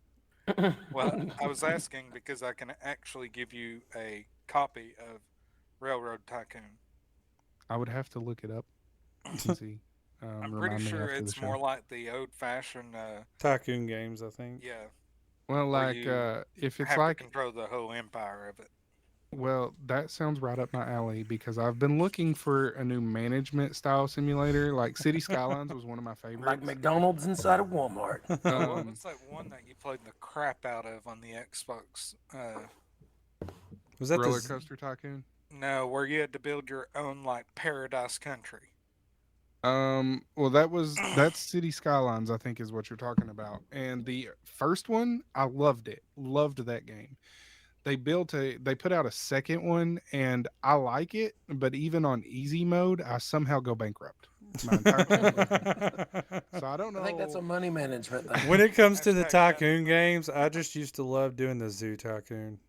Um, roller the roller coaster tycoon where you manage your own theme park. I was hooked on that one for That's where it's at. longer than I care to publicly say.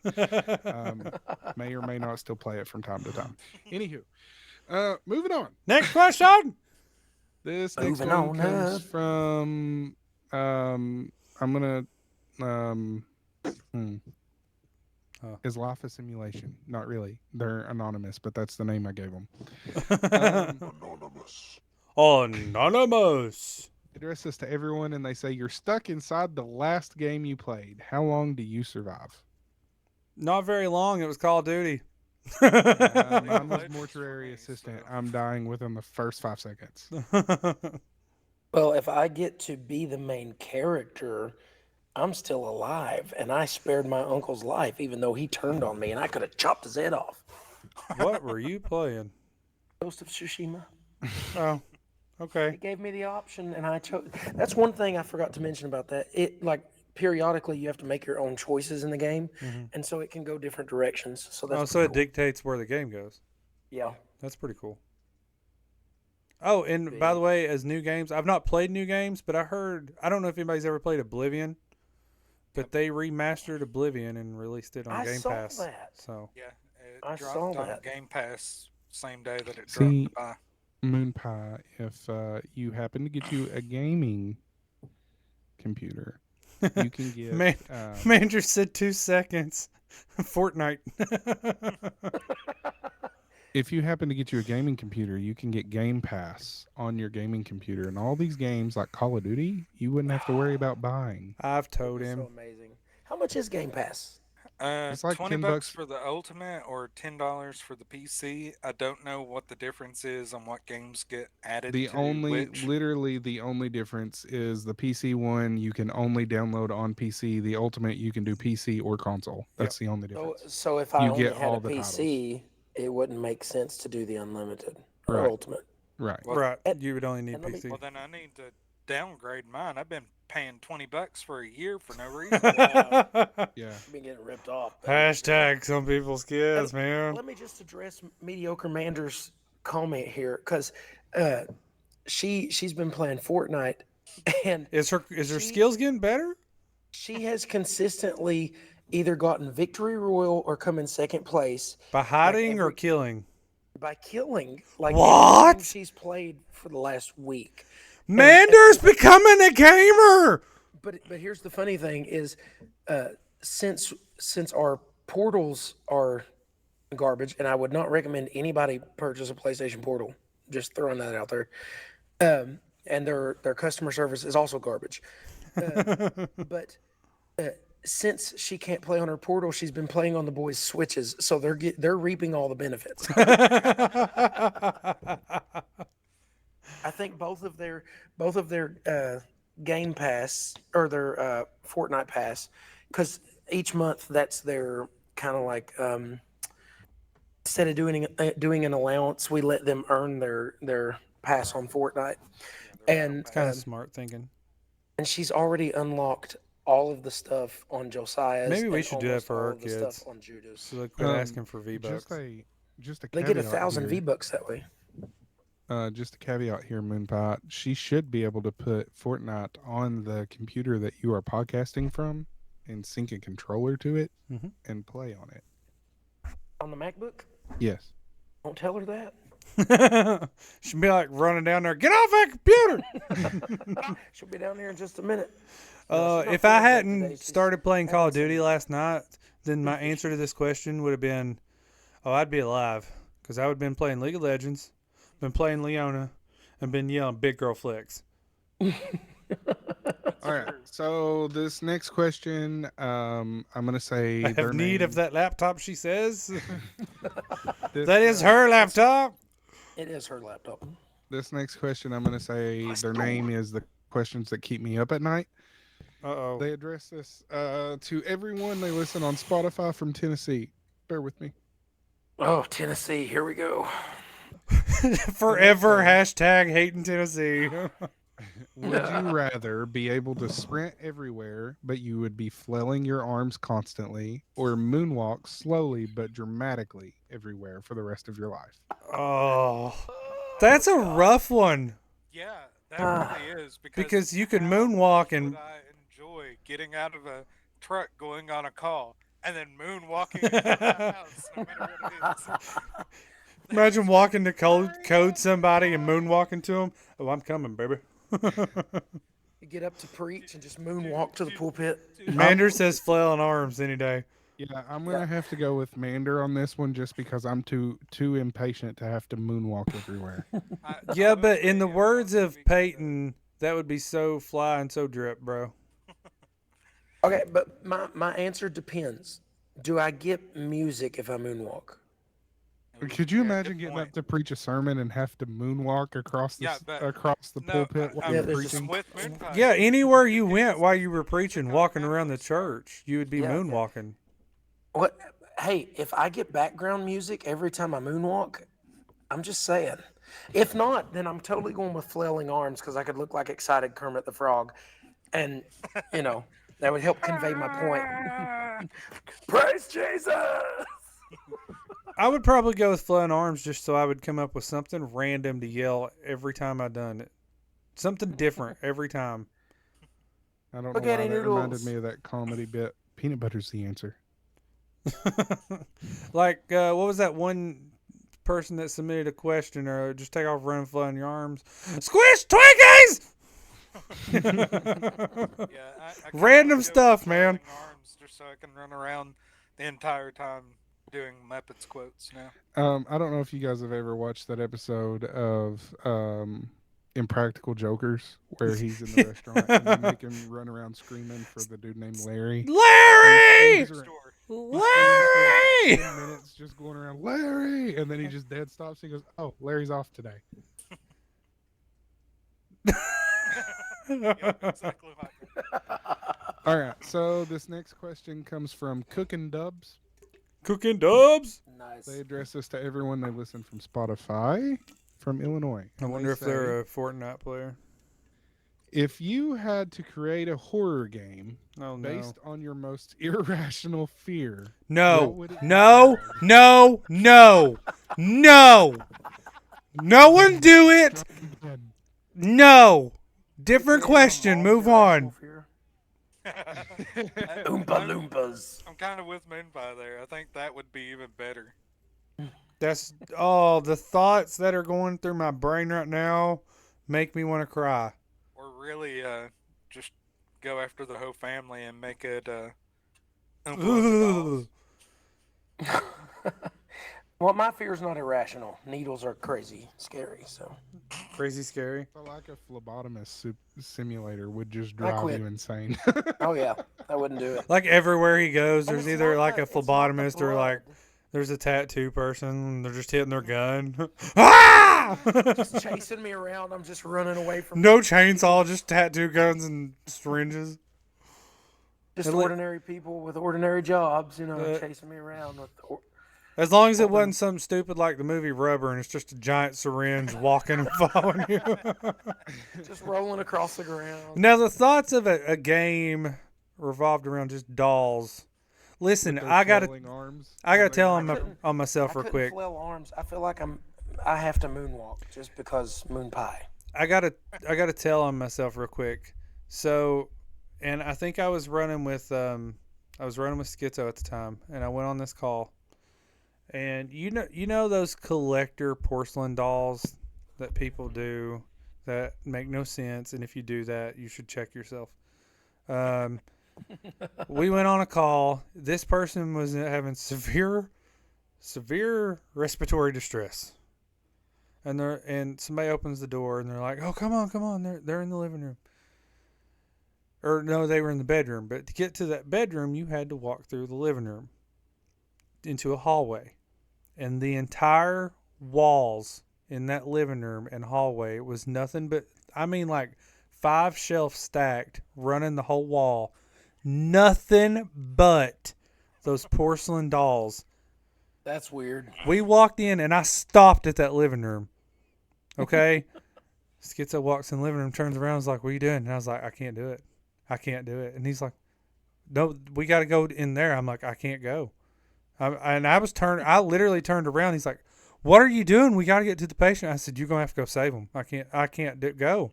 And he's like, "You're the paramedic." And I was like, "And you handle basic life support. Breathing is a basic life thing they need. You go fix it and bring them to me. I can't go in there." And he's like, "What is your problem?" I was like, "Have you looked at the walls?" So then he realizes what I'm dealing with. And he's like, "I know, they're staring at me." I left, went to the truck, shut the doors, and sat in the truck and was crying like, why can I not get over this to go help people? I had to wait on him and the person in the house to bring them to me. Wow. I couldn't do it. They were so many staring at me with their little stupid eyes. And I'm telling you, their heads were moving. Well, you should have went to. There was a place when I was on the choir at Alice Lloyd, and we were Sending doing a doll every day to your house, Chad. Wow, That's the meanest thing someone's ever said that's they would do to true me. hate mail. Yeah. Out of love? You have a different definition of love than I do. I'm going to send you a little baby Jesus every day to your house.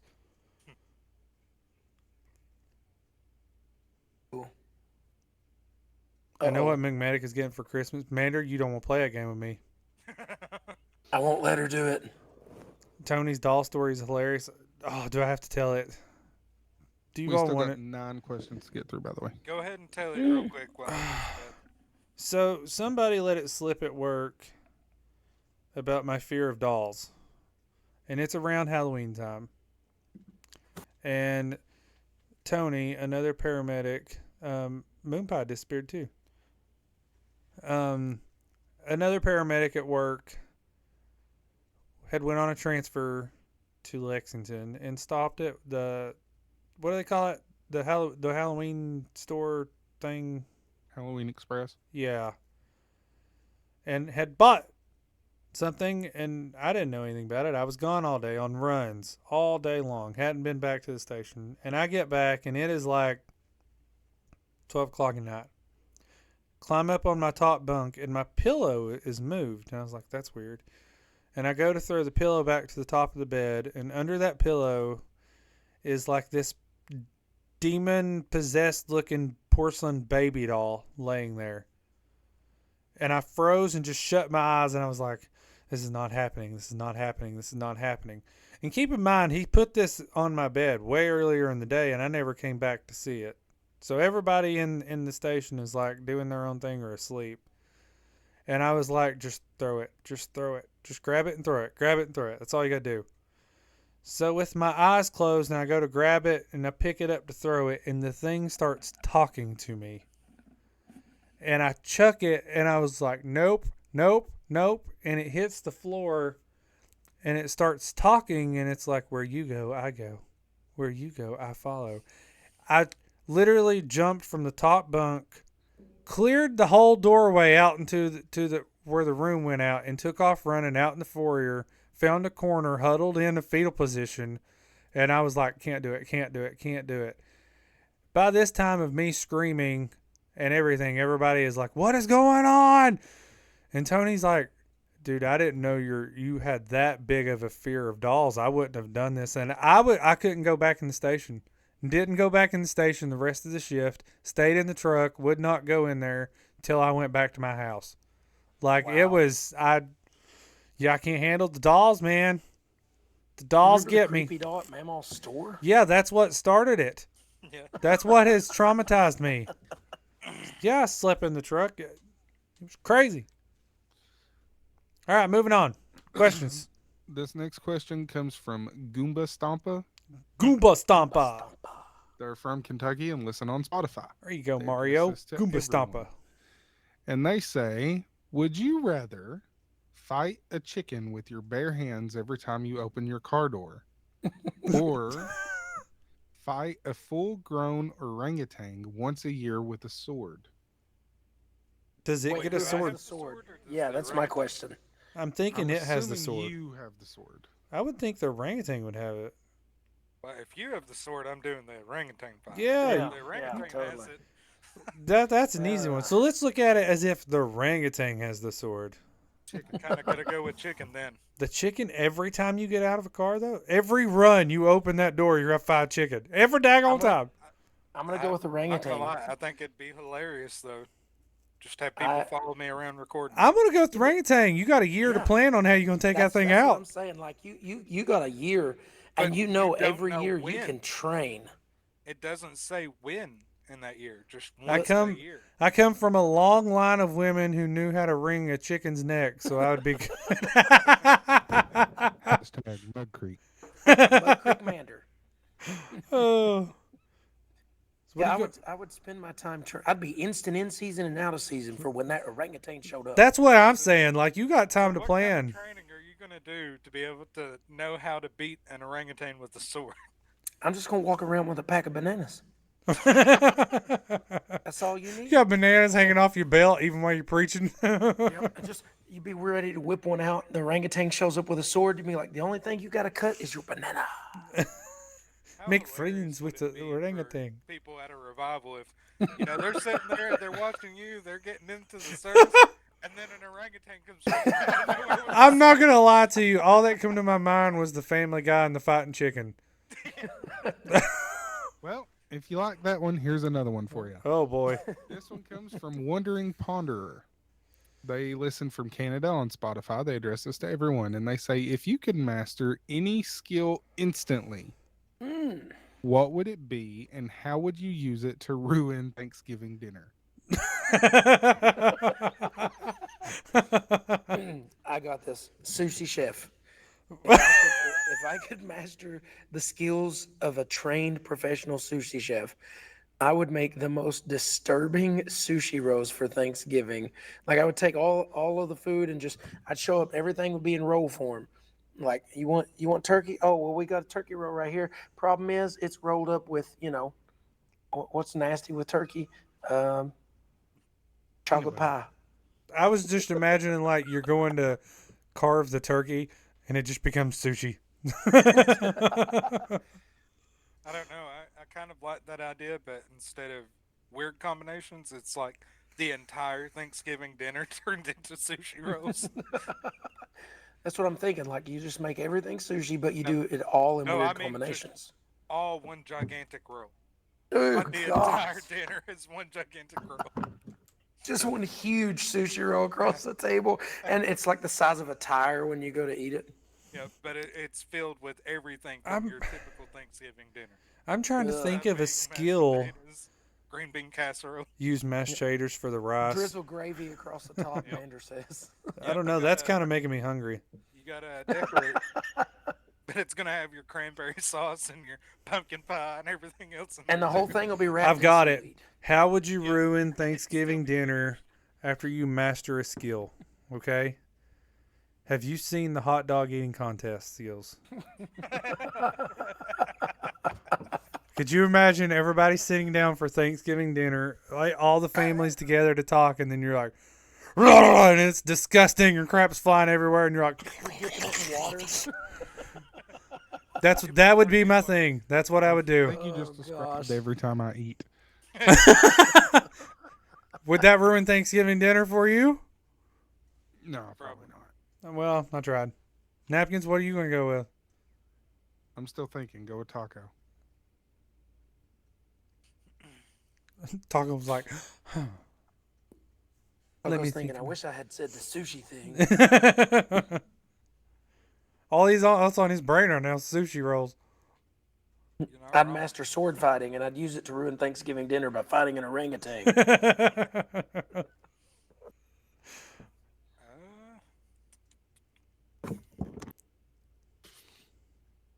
If I could I don't know. master any skill, it would be the skill to come up with these ridiculous, deep, off the wall Scenarios. questions and just randomly ask them to everybody. Ask them constantly at Thanksgiving dinner until somebody was like, "Okay, you need to leave." Oh, I got it. Hypnotism. That'd be the skill I learned. Okay. Hypnotize all the children to act up and ask stupid questions like this during dinner. I'm Don't they pretty do it sure. Anyway. Yeah, I was gonna say, did somebody already do that? This You gotta next have a one talk- comes taco. from Napkins. Give me a name, and the name is going to be "Oh Wise One," and you'll see why in a minute. Oh, wise one. They listen on Spotify, and they said, "I wanted to ask a question, but not drop my name because I feel like it might be a stupid question." Hence their name. I have heard people say and talk about seasons when it comes to your walk with God. How do you know when those seasons are over? A week, months, years? There are days I wonder if we miss our seasons because we are so wrapped up in the constant of how things are that we forget about it and just keep rolling with it. But for Ooh. how long? That's good. Yeah, none of this is a stupid question. It's actually Yeah, really good. And even if you think that you have a question that's stupid, you could literally submit This is a Have stupid you heard question. the I don't last care. 20 minutes that we've been talking about orangutans Yeah. with swords? And, Listen, this podcast is anything and everything. It's true. But and this but would I like actually this be a really question. good question for the faith-based show as well. It would. I think Yeah, it would. if you can save that question, you definitely should.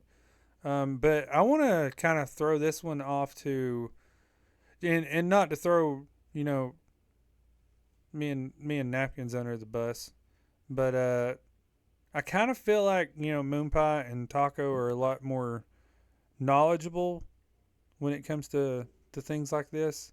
So I kind of want to throw this off in their corners first.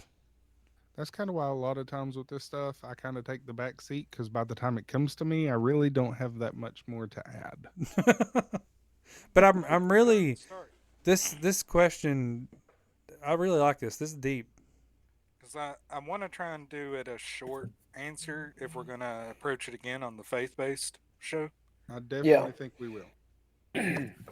So, when you look at the term seasons in a biblical sense, when we read about seasons in the Bible, it's actually it comes from the Hebrew word moedim, and it doesn't refer to like spring, summer, winter, fall. It actually talks about the seasons or festivals of God, and the timing changes with those festivals because there is a specific reason for each one. Like Passover is celebrated to remember when the Spirit passed through the land and the blood of the Lamb protected the people. You have the spring feasts, and then you have the fall feasts or festivals or Moedim. And all of the spring stuff, it was fulfilled prophetically by Jesus when he was here the first time. I believe the fall is going to be fulfilled upon his return.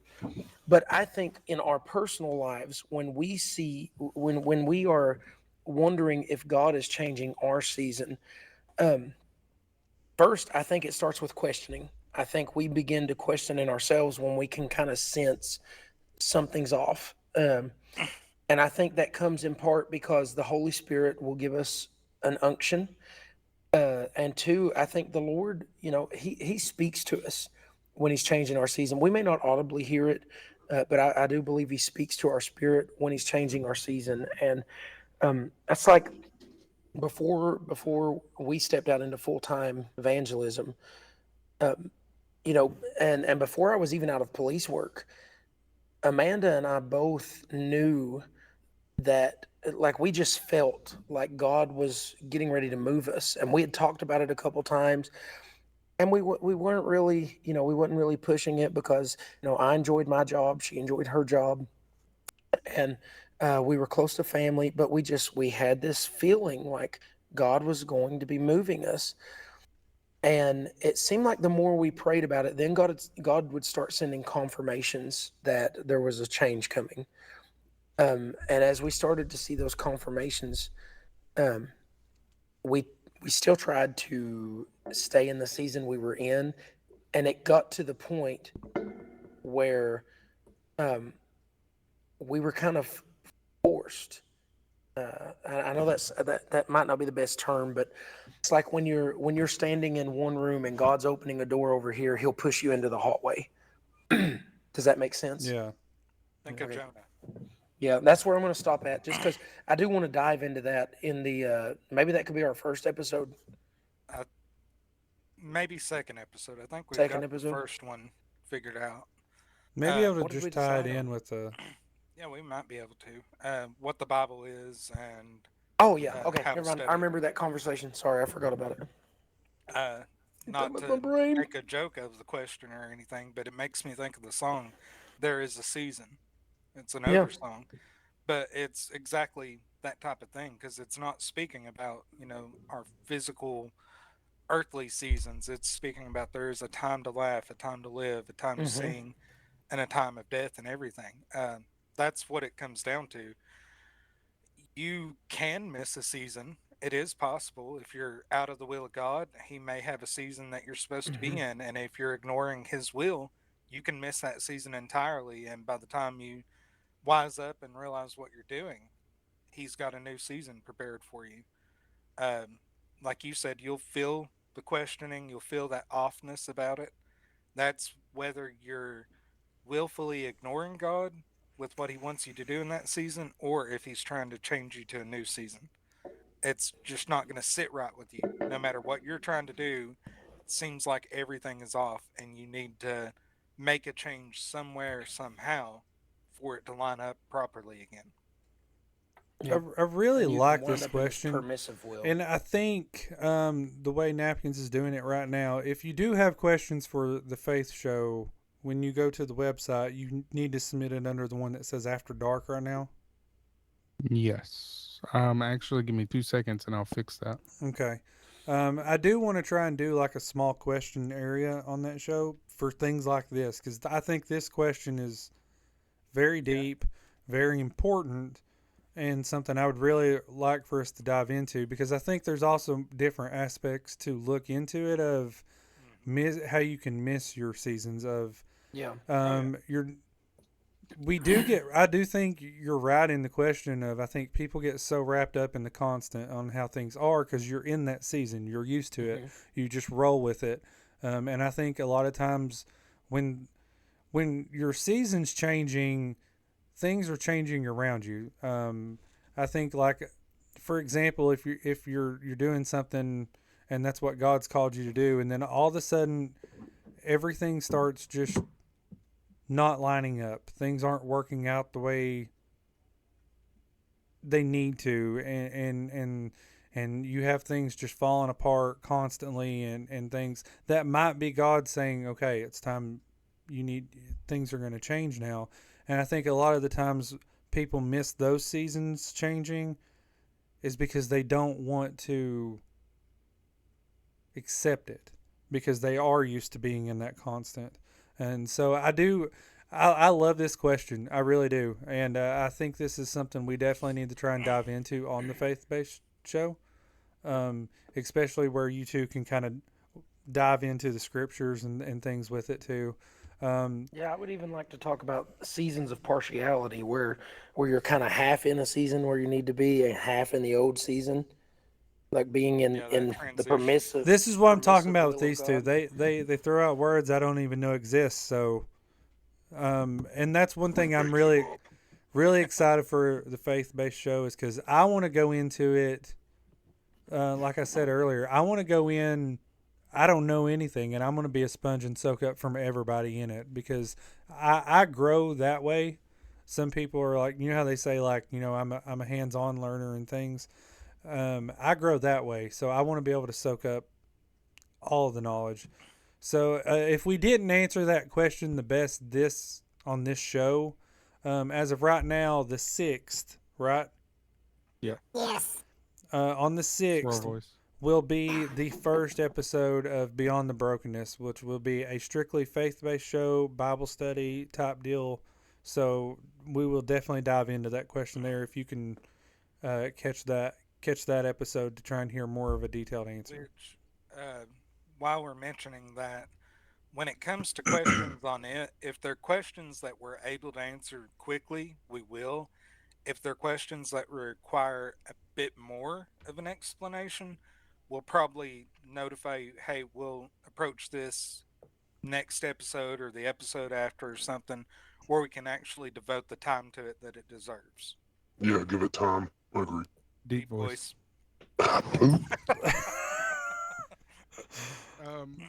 Also, before we move on to the next question, the faith-based show will not be quite like this, as far as just rolling out whatever happens. It will be much more planned, kind of Yeah. like an itinerary type thing. Um, Yeah, we'll be making a post. It'll be either a little today or more tomorrow organized, and I know you're not that's, used to us with organizations. the post will outline exactly what the topics for the first episode are, for those who want to prepare. all right. Next question comes from Pillow Plush. They listen from Kansas on Spotify. They address this to everyone. Kansas? And Did you say Kansas? before I did, Is that our first I'm one from close to Kansas Kansas. too? I believe so. 2 new states. Where's the map? Before we dive too deep into this one, I am just going to say, and this is not meaning any disrespect to Pillow Plush whatsoever, but I am going to say we already kind of touched on this question earlier in the episode. So I don't really know if you guys are going to have much more to add to it. Okay. The question says, I'm curious on tips on being alone. I know it sounds very weird, but I am recently out of a very long relationship, and I have never really been alone. I'm not sure how to handle this. Loneliness and fighting the urge to go back to a relationship I was miserable in, and that held me down, but at least I wasn't alone. We did kind of touch this pretty heavy, actually. The only thing I would add to it is once you get freed of something that is holding you down, you don't go back to bondage to be held down more. Even if it's so you're not alone, you don't go back to be captive again. I would like I said earlier, chase God. Yeah, seek God first, and if you really struggle with it, consider a pet. You'd be amazed how much that can change your outlook on That things. or join our Discord where you're never alone. We're always on there. You want to hang out, talk, play games, somebody's always online on there. That's true. Me and Medic were online until what, 4 this morning? Yep. 3 or 4? I got a pet rock I keep in my pocket. I have 4 cats. Anybody want one? The only thing I'm going to add to that is don't go back to a situation that you were absolutely miserable in just so that you're not alone. Yeah. Yep. It's not I worth think it. No. I think one thing that I would Napkins one thing knows. that I would add would be, if you're still feeling a draw to be pulled back to that, then I would say you need to fully surrender that to God, because if not, then just because you're physically separated from it, there's still something that needs delivered in here. Something And, still has a hold pulling. yeah. Yeah. Like I told Napkins when he started dealing with his situation, you have to get to the point where you just don't care and you let all of that go. You Yep. have to get to that point of I'm done with it completely, or there still will be something trying to makes you feel like you should care and go back towards that and show that attention and stuff. And when you do that, it automatically starts pulling more and pulling more and pulling more until you go and you're investing back into what you just came out of. Okay. All right. Next question comes from Just Curious. They listen from New York on Apple Podcast. Didn't somebody already have that name? I think No, this this is is this the resubmit? Yes, this is the resubmit. What is the weirdest and best gift you've ever received from someone? I want to go first. I'm going to say a microwavable ramen noodle cooker. I miss that thing, and I want another one. Oh, He didn't even hesitate. Like he Nah. knew. what was the weirdest gift then? No, it says the weirdest but best. Is The like I weirdest understood. but best. Yeah, Okay. that's the way I thought you said Maybe weirdest it's and two. best. Let's say it's two. Weirdest and best. Oh boy, Weirdest. I got this. I'm waiting on your weird one, or do you want me to go ahead? Go ahead. I'm thinking. The best gift that I ever got as like a present type deal. My wife hooked me up with this computer. This was a bomb. Weirdest gift. On a Christmas, I got a dildo. On a birthday, I got a blow up doll. Yep, it happened. At least it wasn't used. Best gift is by far what Angry Vet hooked me up with here. Shout out, Angry Vet Nation! My desk and my monitors and all that, they hooked me up with that, and the chair I'm sitting in. Definitely one of the best things I've ever gotten. Weirdest actually came from Medic. It It was a bag full of rubber parts. Yeah. Oh, thank you, pallet sales. Best gift I've ever gotten is the gift of life through Jesus Christ. Wow. Really, Yeah. you're gonna go You there? really went there, huh? I would say if we're talking in the physical sense, gosh, this is hard. So, man, this is hard. So I have several things that I really like, gifts that I didn't know I needed until I got them. And like for one, Amanda bought me this really nice leather backpack that I use to keep all of my church stuff in, and I actually keep the computer in it, and I realized how easy it made carrying. I keep my wallet in there. It's like a giant purse. You didn't realize backpacks carry things Yeah, well, I didn't realize I had a need for a one. And she backpack. bought me a really nice backpack, and so I like it. She And got you a then, grown-up backpack. She Okay, got me a grown-up backpack. I got you. And then the first year we were together, she bought me a guitar for our first anniversary, and I really loved that guitar.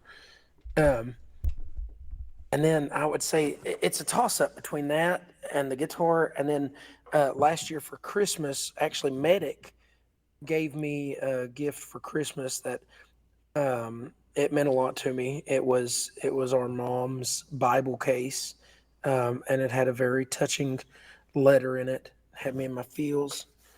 So I would say it's a toss up. It's hard to choose one that would be the best. Weirdest?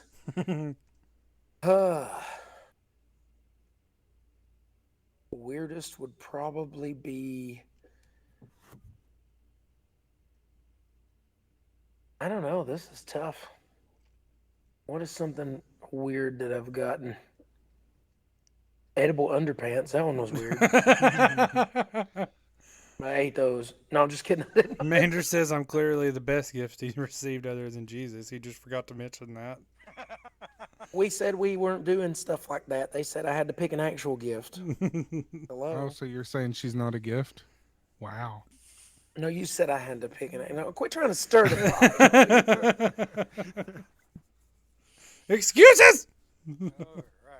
All right. This next I got one. crickets once. Good lord. I got a hot chip challenge once. They were salt and vinegar flavor. It was hot. This It come this from next one Moonpie. comes from the Giant Tree. Listens from Spotify in Tennessee. Not just the giant tree, it's the giant tree. From Tennessee. And they said if you had the power to change one event in your life, what would it be? Tennessee statehood. The event to change one. Oh, good lord. What was the question? If you had the power to change one event in your life, what would you change? Oh, my life. Well, that makes more sense. The death of Harambe. Harambe!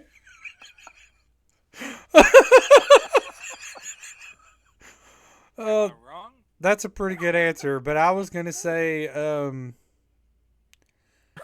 if I could change any event that happened in my life, I would have changed how soon that I actually really surrendered everything to God. I would definitely change the fact of running from the call of God. You know what? Change my calling. I'm gonna take the sappy answer here. You wish you had hair. No. Oh, my bad. I'm gonna say I don't think that there's any event that I would change because everything that has happened has made me who I am today. Wow. I went with Harambe. Harambe. It didn't directly happen to me, but look at the But state it of this country affected since you. then. Hey, poor Harambe. I love it. All right, this next one Rambe. comes from. I've got to make sure I pronunciate all of these letters, so I Pronunciate. don't make a moon pie mistake here. I don't want to hear it pronunciate. This comes from Winding Clock in Washington. I'm and glad they you took say- your time. And they say, how do you balance personal growth with a committed relationship and or relationships with your children? There's only so much time in a day. How do you balance your time with your wife, friends, family, children, job, etc., and still have time for yourself and not neglect your spouse, significant other, children, family, etc.? Well, I would. Remain silent. He's full of it this morning. So I would say it also depends on how you and your wife work. There's some couples that are extremely clingy, is I guess is the best way to say it. Can barely hear Taco. He's low. He also sounds like Eeyore. It's okay.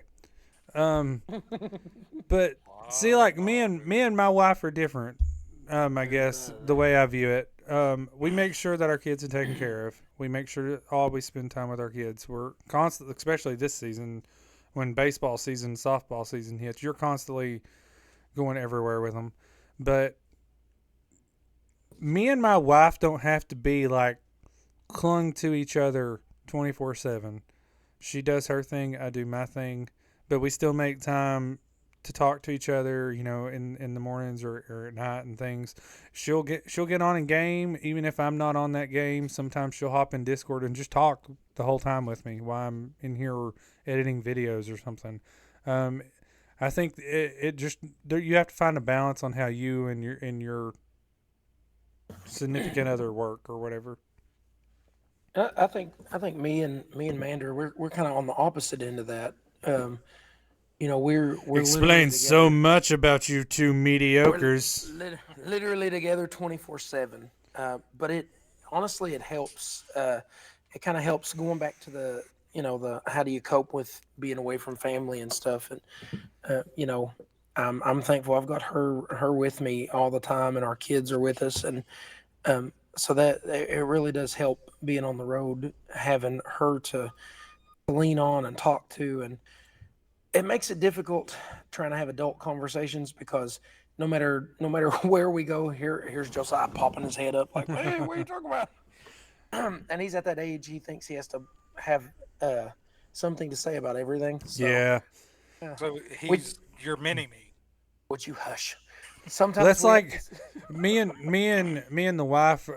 Like if we're trying to say something to each other, but we don't want the kids to hear it. Really bad to like try and text it to each other. Yeah. But our kids are at the age where they want to sit over your shoulder and read it now. Read the text. And you're like, stop reading my text. And they're like, why? What are you saying? Like they're severe. They are like very nosy. Question. Wouldn't have it any other way. Yes, Mander says.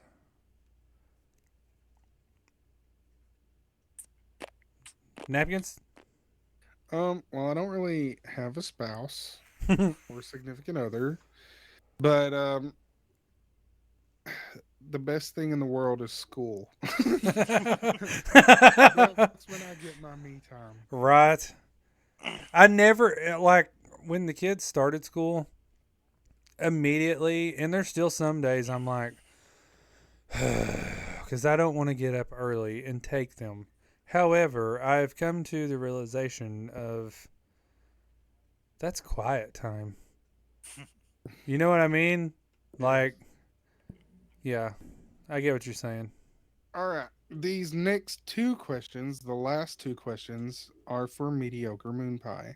My kids don't get to go to school. They're homeschooled. They're from him?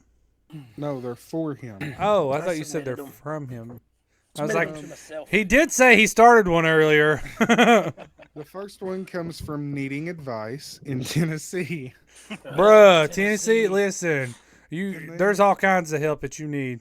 Say, How can you share the love of Christ with someone who's skeptical or even totally opposed to the idea of Christianity? Your actions are going to speak louder than trying to convert them by thumping them over the head with a Bible. Mm-hmm. Yep. I would say you're going to be better off showing them the hands and feet of Jesus than you are. And that's not to say like you won't ever get the opportunity to convey the gospel to them. But I think it's important to make sure that the way you carry yourself and the way you treat them and others and handle situations and respond to things, do it in a Christ-like manner. And even when you don't think that that's going anywhere, that's planting seeds. And I promise they are watching. Yeah, and I've heard it said too. You can reach so much more people by your actions and demonstration, and them seeing it more than you're ever going to get from trying to pound it into their head and try and teach. And this is what it is. This is blah blah blah. Seeing the actions and demonstration will reach people a lot more. Yeah, I actually spoke about this at church as a testimony one time too. I didn't make a big deal about it at work when I decided to come back to God. Didn't tell people, didn't, make a big show of it or anything like that. But about a month later, the medic I typically work with, out of the blue, looks at me and he says, "Do you know a lot about the Bible and you believe in God and stuff? Let me ask you a question." Just out of the blue. And then another coworker sent me a random message. "Hey, you know a lot about different types of churches. What can you tell me about this church that I used to go to? What kind is it so I can find one like it?" So without, trying to broadcast it or anything, just the way that I was living and behaving after that point was enough to show them, hey, there's something different about him, to the point that they came to me with their questions. Right. So that was pretty much kind of the gist I was going to go with it. Shine your light and pray that God start working with them. And eventually they're going to come to you with questions. Mhm. And that's going to be your way that you can start talking to them about Jesus and Christ and Christianity and all that good stuff. He'll open the door. Exactly. The door shall be opened. I think I can auto-tune myself on Are this we on? thing. Are we on the last question now? This is the last quester's Your question. wife The dropped a last comment there question. too, Medic. You can reach people in so many different ways. Example: this very podcast.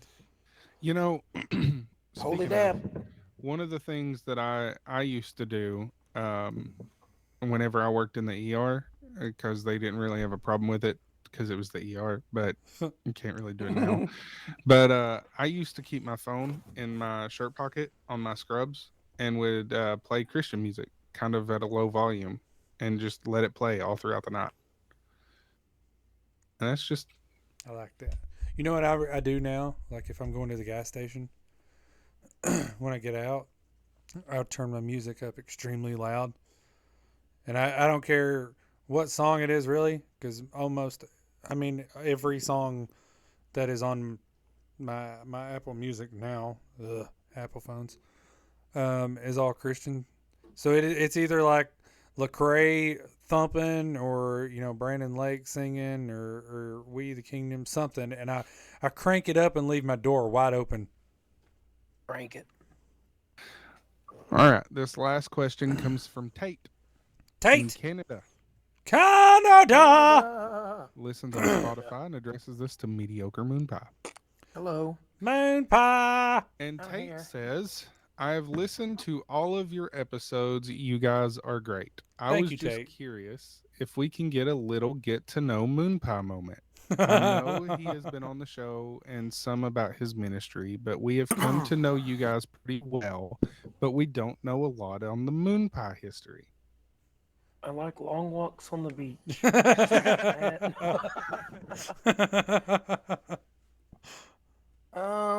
Well, where to start?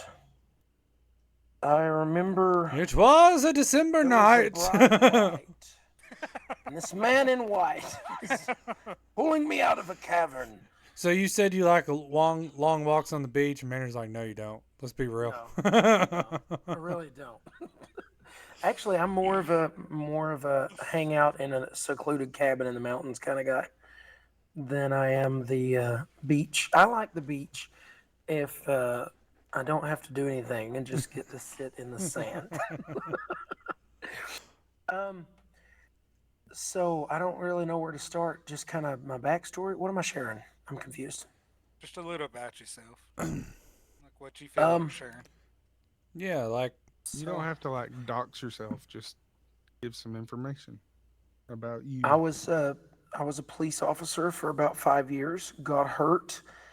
Didn't want to have surgery, so I was forced out of work, and God used that to pull me into the full-time ministry. I travel with my family full-time, year-round, wherever the Lord opens a door. Currently in Oklahoma. just about any instrument he touches, he already knows how to play. Makes me sick. Like 2 minutes and he sounds like an expert at it. That's not true. It I'm is mediocre at it. And he sings. Him and Mander sings. sings and plays instruments. They I make write her do most of the songs. singing anymore. When did you and Mander meet?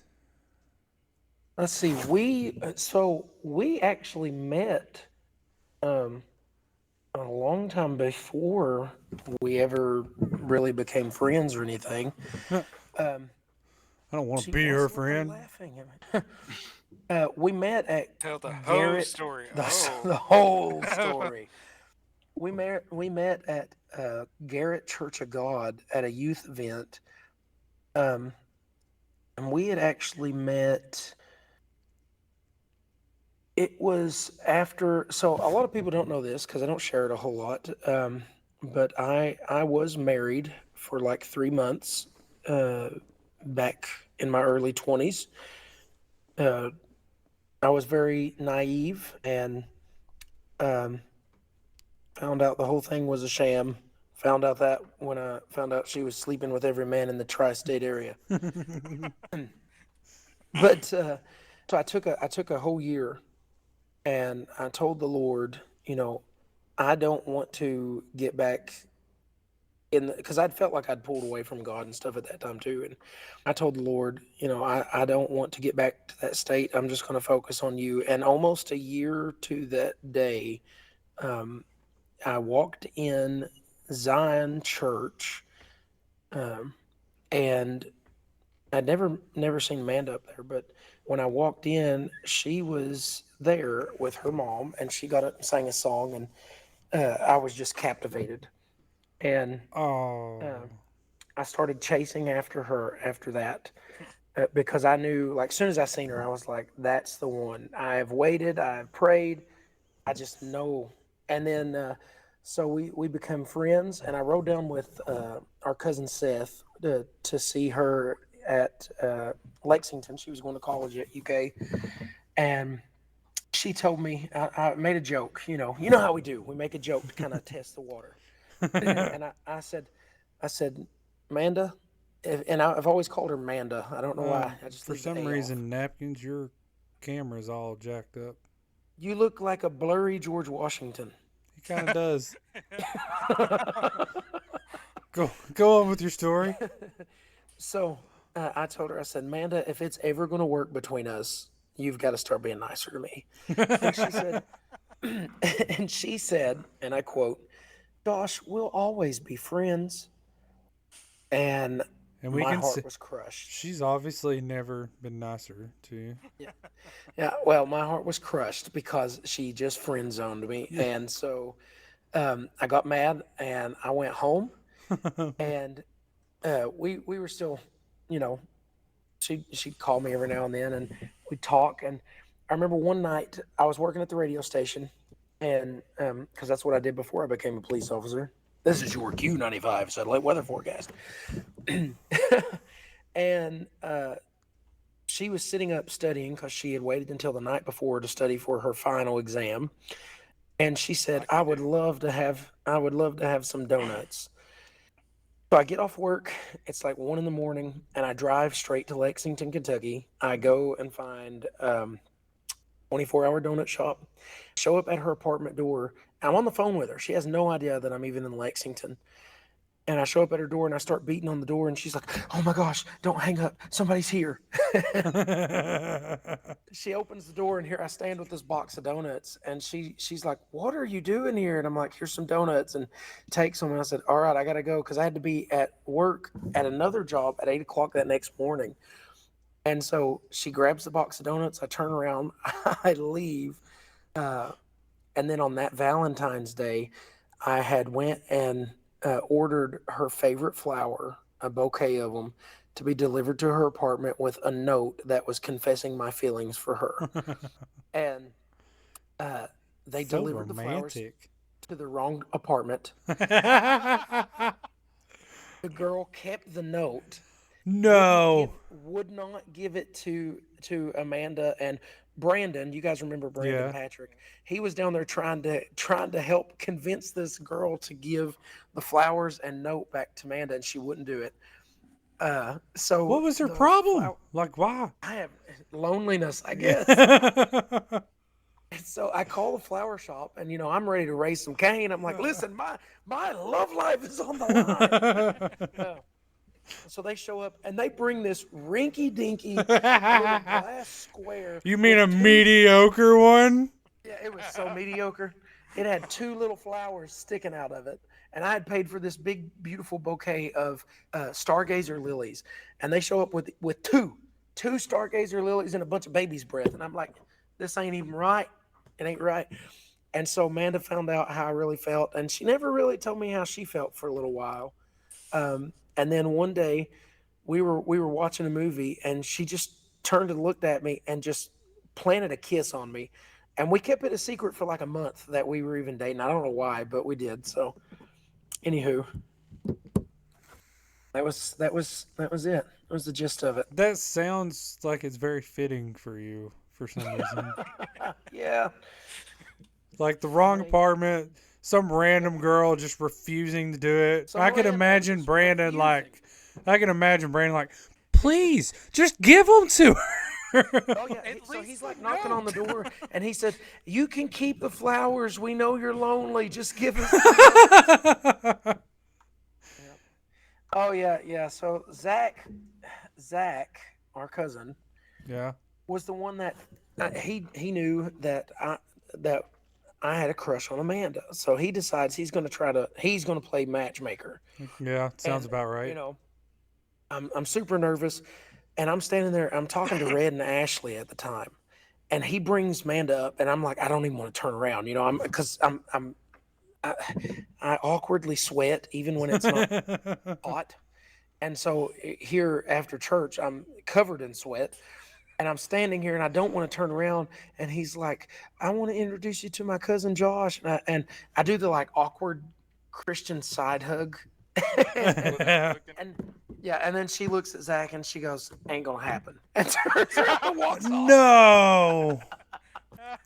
Listen here, Mander, you need to come down off that high horse. The wife says maybe it was the crazy stalker lady's apartment and she never really got over it. Maybe. That would make so much Maybe. sense, though. We got to share that story one day. We'll have to get Mander on here. Faith says this is the best. Next episode, I demand more stories from all of you. That would make an episode right there. And that is For sure. officially all of the Questers' questions. Woo! Questions. It's been a long one today. It has, but I've enjoyed it. Yeah, it's been great. Yeah, it's been fun. I've enjoyed it too. Squirrel voice. Okay. Dora, deep voice. Oh my gosh. Am I on voice? Am I still there? What's gonna be funny is if I can get this I think I just had a mixer. stroke. If I can get this mixer to Napkins and get him to be able to use it, and imagine him, but we're trying to tell stories and both of them are fighting with those to try and switch them. One's deep, one's high. Like, no, your There's voice other is deep. buttons on Well, here yours that I is wanna high. touch and see what happens. Like, I don't know. Well, that one's not doing nothing. Believe in life that about the love. What? Yeah.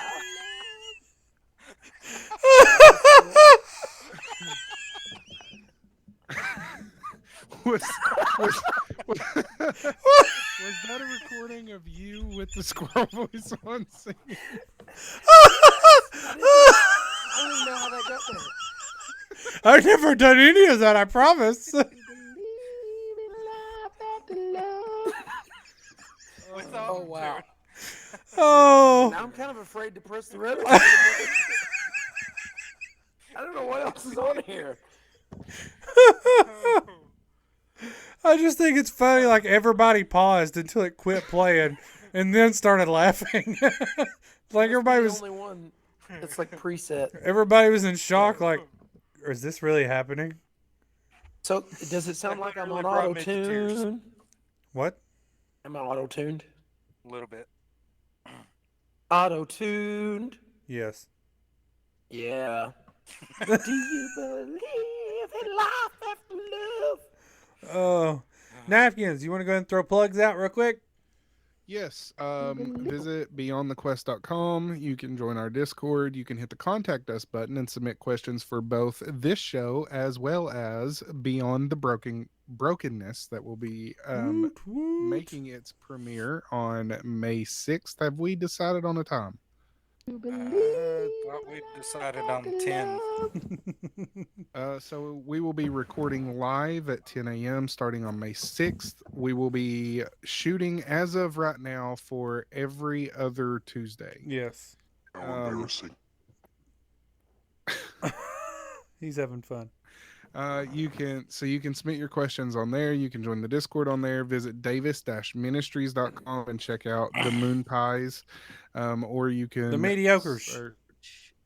You can search Davis Ministries Fam, I believe it is, or Davis Ministries on Facebook.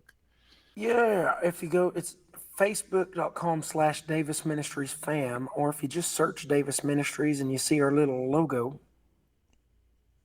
You can find them on there. Shout out to Angry Vet Nation for always supporting us in all that we do. You can learn more if you are a first responder or veteran at angryvetnation.org. Yes. They tell me that they currently have 520 pending applications. So Holy poop. definitely get your applications in. It is at this point, Amy, correct me if I'm wrong, but I believe Chad said this morning that you guys are back up to a 6-month wait on processing. Is that correct? Is it not? And a huge shout out to Anger Vet Nation. They are the bomb.com. They are back up and running in their office. Yep. No longer in the annex place that because of the fire. They are in their office. God has blessed them beyond belief with the donations and everything and remodels. So that's awesome. Also, if you are looking for a new video game, visit instant-gaming.com/beyondthequest and get up to 90% off any game for any console. Sorry, that was instant-gaming.com/beyondthequest. And you can also get to that link on the Beyond the Quest website. So if for some reason it's not working, under the sponsorship tab, there is a drop down for Angry Vet Nation as well as Instant Gaming. So Yes. shout out to all of them. Keep on the lookout for slimchancegaming.com. Yes, Chad is working on it. And keep on the lookout.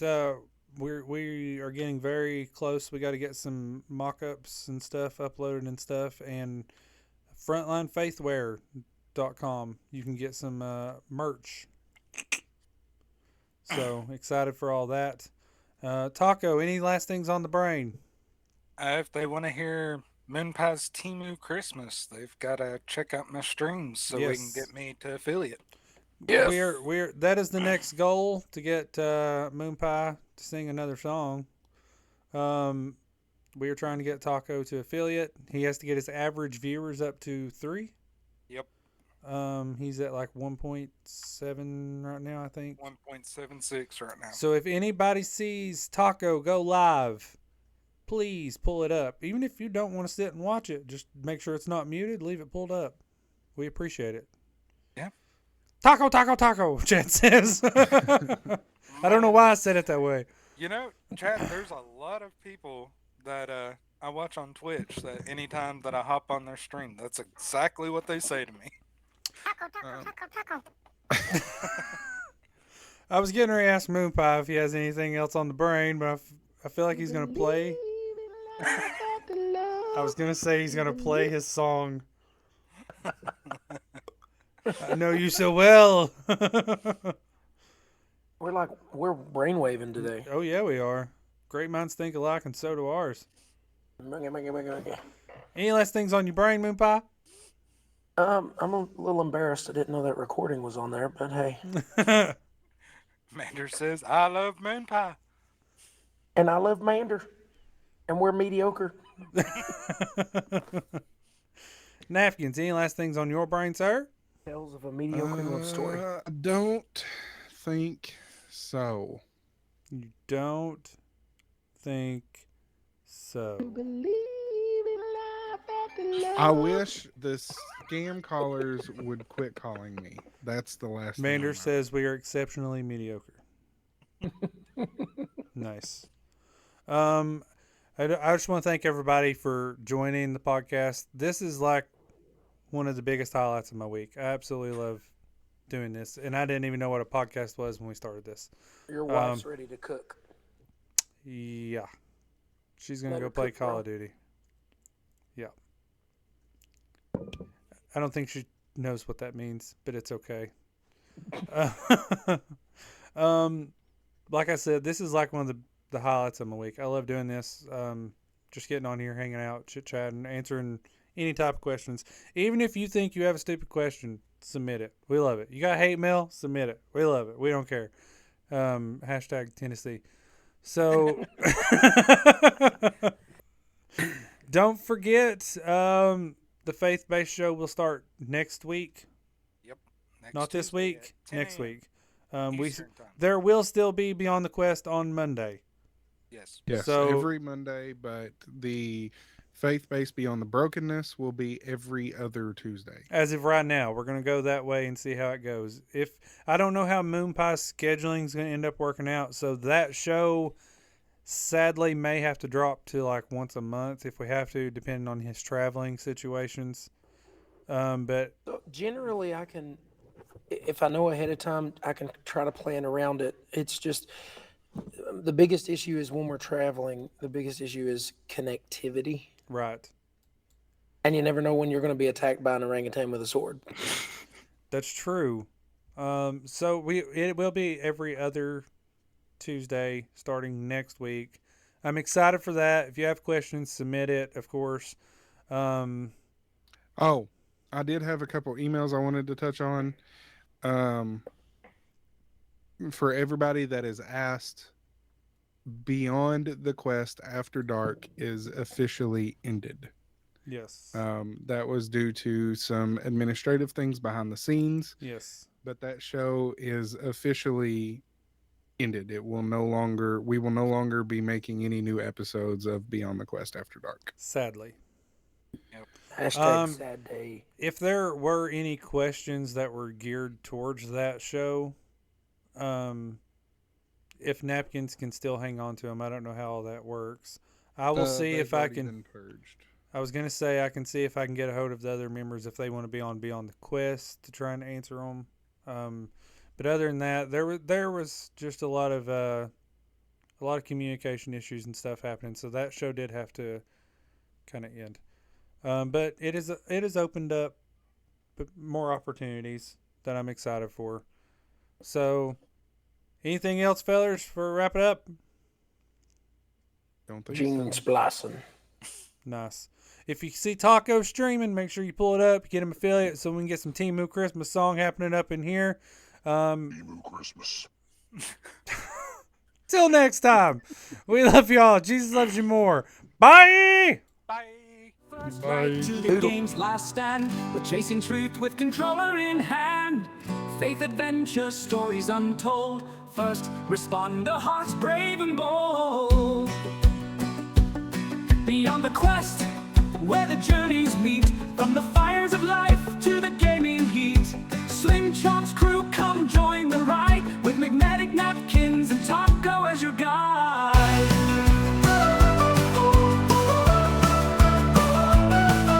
Beyond the quest, where the journeys meet, from the fires of life to the gaming heat. Slim Chop's crew, come join the ride, with McMedic, Napkins, and Taco as your guide. Beyond the quest, where the stories grow, faith, fire, and games in the world we know.